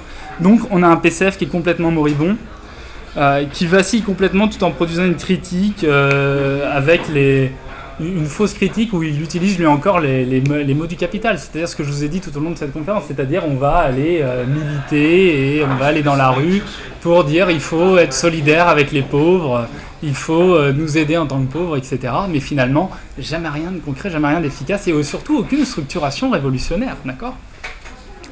Et donc nous, dans tout ça, quand je dis nous, je ne parle pas nécessairement au nom d'un parti. Ce qui est sûr, en tout cas, c'est qu'il faut reconstruire le parti de la classe révolutionnaire. Et quand je dis nous, je parle pour le prolétariat, d'accord ? Il faut, et j'en ai fait état à plusieurs parties, justement que nous renouons avec l'héritage qui nous revient de droit. C'est quoi l'héritage qui nous revient de droit ? Eh bien, c'est évidemment l'héritage culturel laissé par certains dans l'humanité, l'héritage culturel au sens livresque et artistique et historique et politique, d'accord ? Et c'est par exemple aussi l'héritage politique institutionnel du CNR, c'est dire finalement tout cela ça valait quelque chose et donc il faut nécessairement renouer avec. Et donc pour ça, il faut reconstruire le parti de la classe ouvrière, donc il faut manifester ouvertement la nécessité de la création, de la poursuite du parti de la classe révolutionnaire. Donc c'est la raison pour laquelle je n'ai de cesse, et heureusement je ne suis pas tout seul, depuis plusieurs années déjà, d'insister sur cette nécessaire structuration révolutionnaire. Et c'est d'ailleurs la raison pour laquelle, je terminerai là-dessus, en guise un peu d'autopromotion, c'est la raison pour laquelle aussi j'ai constitué avec certains camarades ces derniers temps l'Institut Homme Total, et je me permets de revenir rapidement là-dessus parce que Homme Total est un concept développé par Fourier, par Marx, qui explique justement que l'objectif c'est ça, c'est de prendre conscience de notre classe et d'être la classe révolutionnaire, et donc de nous défaire de la division sociale du travail, de rendre possible autre chose que nos conditions de travail dans le mode de production capitaliste, d'accord ? Et donc l'objectif de l'IHT, il n'est pas d'être un parti politique, loin de là, il est de faire la formation et de poursuivre ce que j'ai exposé ici, et dans l'intérêt justement que ça serve le parti de la classe révolutionnaire. Voilà, je terminerai là-dessus.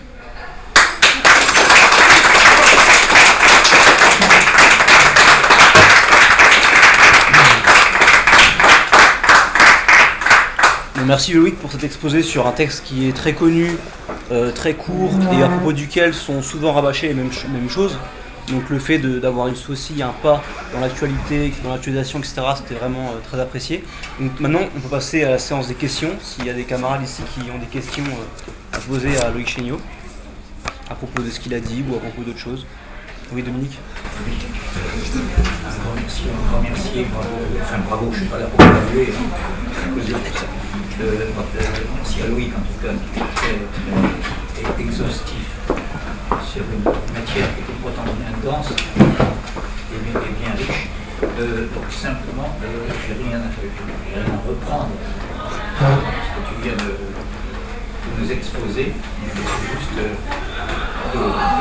faire quelques rappels en appui, parce que tu m'as dit un petit peu pour l'éclairer du domaine de la résonance.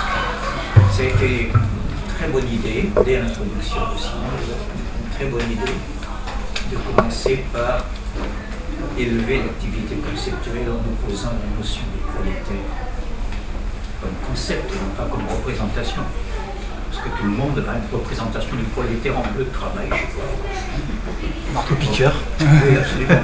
Alors qu'en le remplaçant, même pas par en remplaçant cette image, l'image est toujours un piège dans l'idéologie dominante, en remplaçant cette imagerie par un énoncé, celui qui n'a que sa force de travail à vendre, qui n'a pas de moyens de production.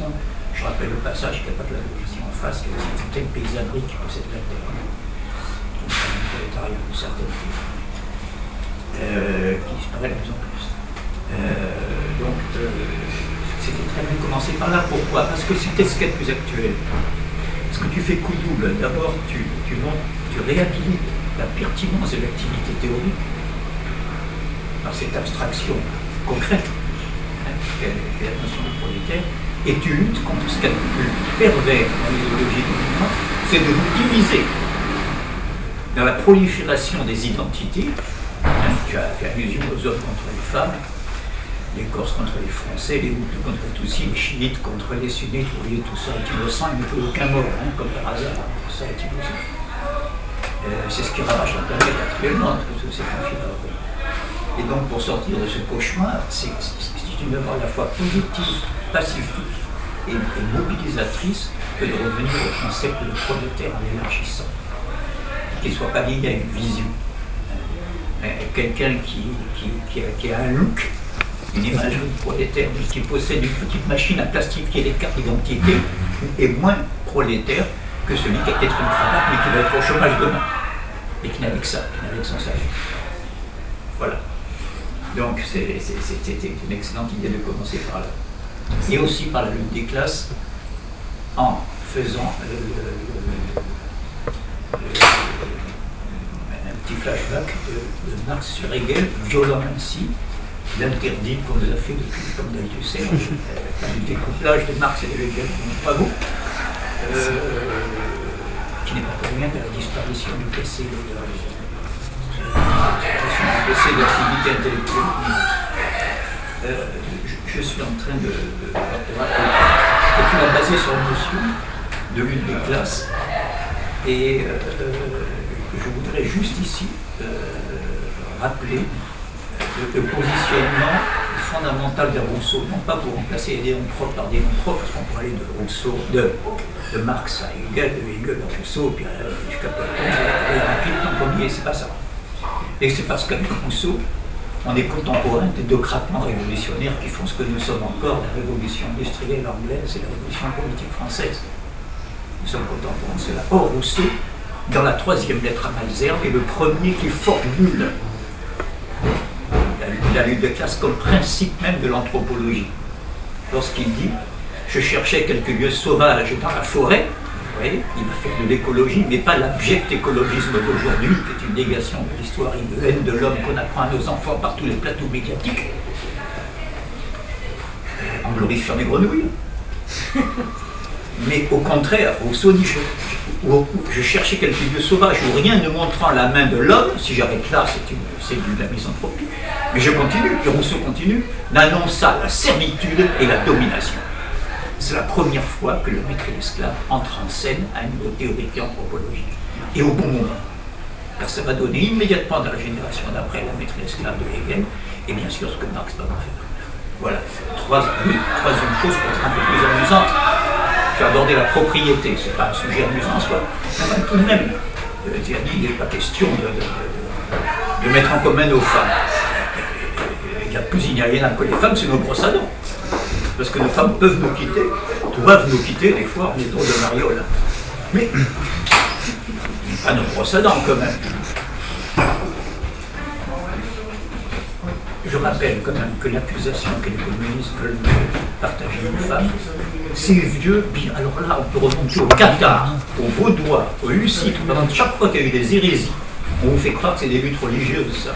Il y a eu comme ça des hérésies, des querelles théologiques entre les Cathares, les catholiques, les Vaudois, pas du tout. À chaque fois, on accusait les hérétiques en question de mettre en commun les femmes, et ça donne aussi à des rites d'homosexualité. C'est toujours les mêmes choses. C'est de partager les biens.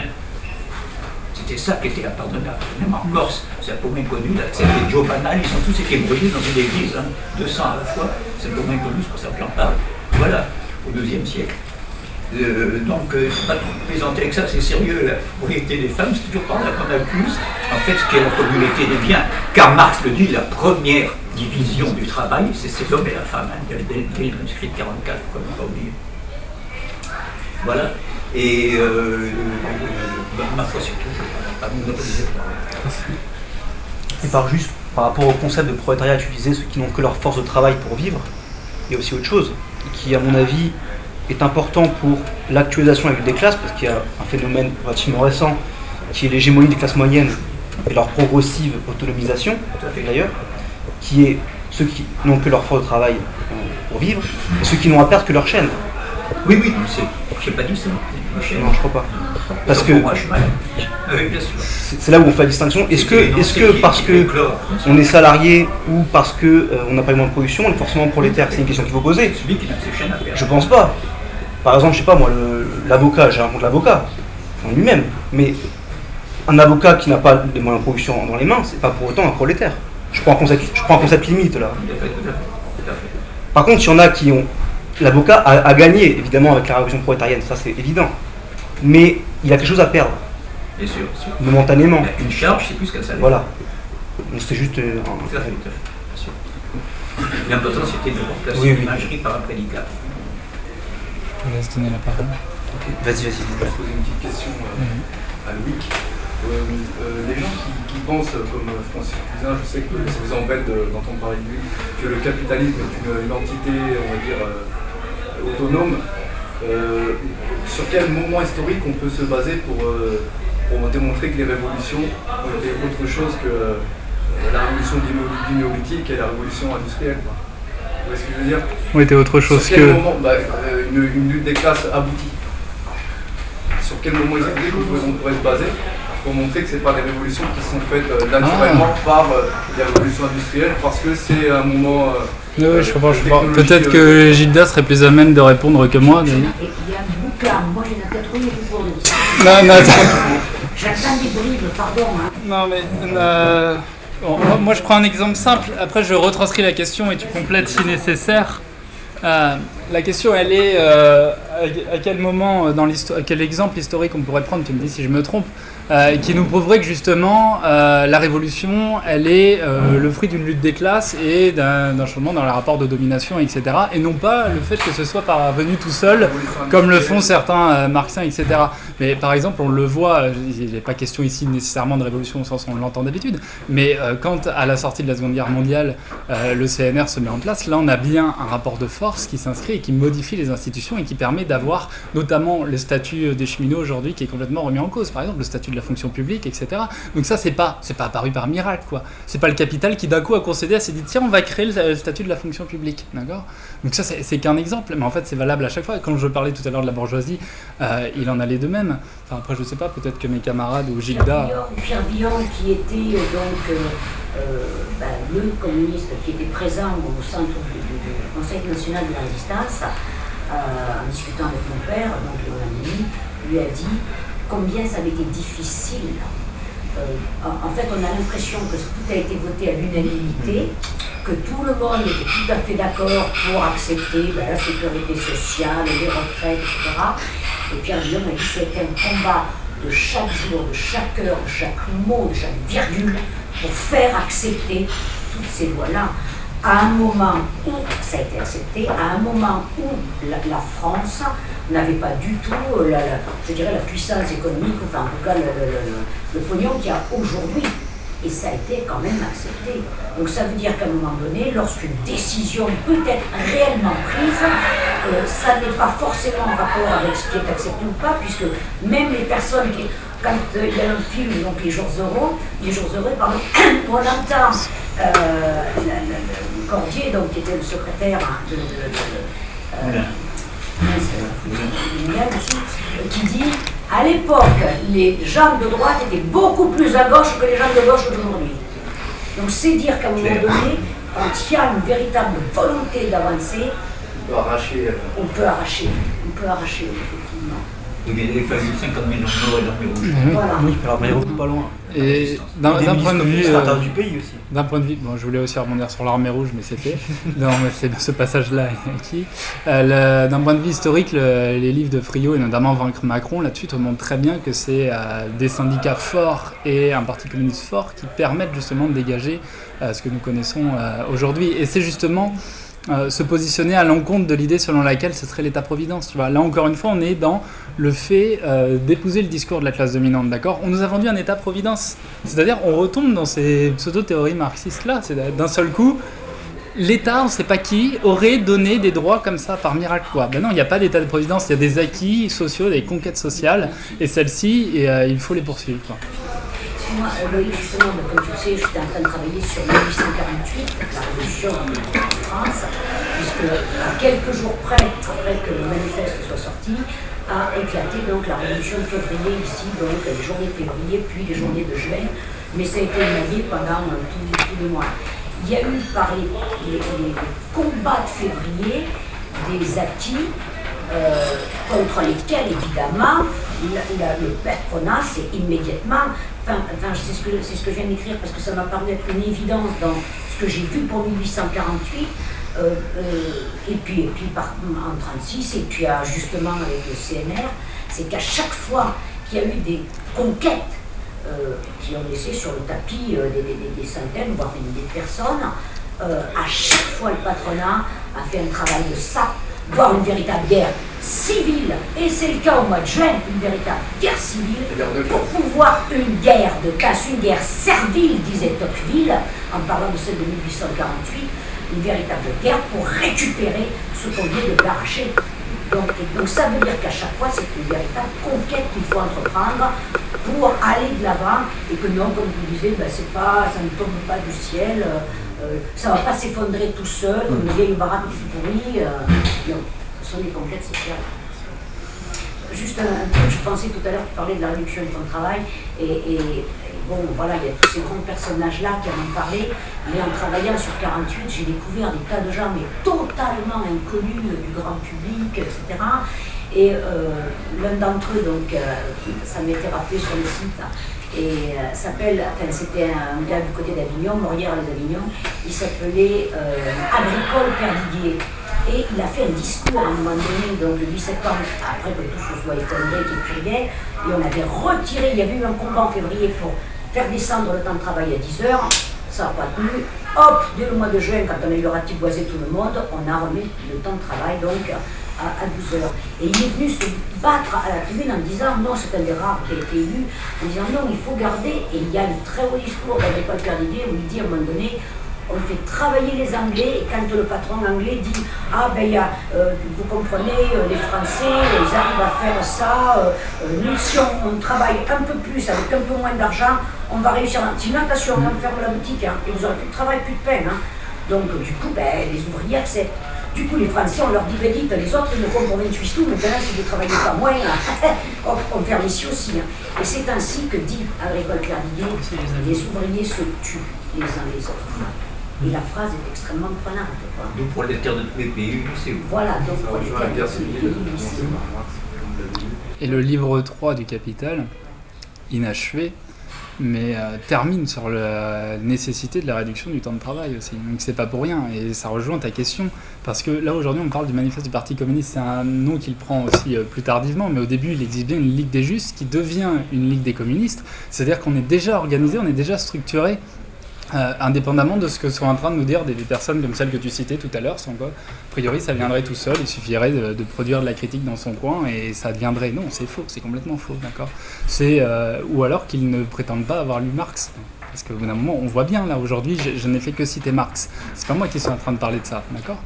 Oui, il y avait un point, je suis pas sûr d'avoir bien compris, que tu dis, tu as fait un école catch après, quand tu parlais de la bourgeoisie, de la conscience. C'est-à-dire que j'ai cru comprendre que pour toi la bourgeoisie n'avait pas conscience du prolétariat ou du risque que ça... C'est issu de Histoire et conscience de classe de Georg Lukács, qui d'ailleurs, dans la suite de sa vie, il récuse un peu ce livre-là, mais où il explique en fait que la classe prolétarienne, pour faire simple, est la seule, de par les conditions matérielles dans lesquelles elle évolue, à même de prendre conscience de son caractère de classe, d'accord ? Là où finalement la bourgeoisie, elle, prend pas conscience de son caractère de classe organisée, etc. Parce que la bourgeoisie, je sais pas, mais une bourgeoisie a très bien conscience qu'elle est bourgeoise et qu'elle a des intérêts à préserver, et que justement dans un rapport de lutte dialectique entre une menace du prolétariat et sa sauvegarde, elle prend conscience d'elle-même aussi.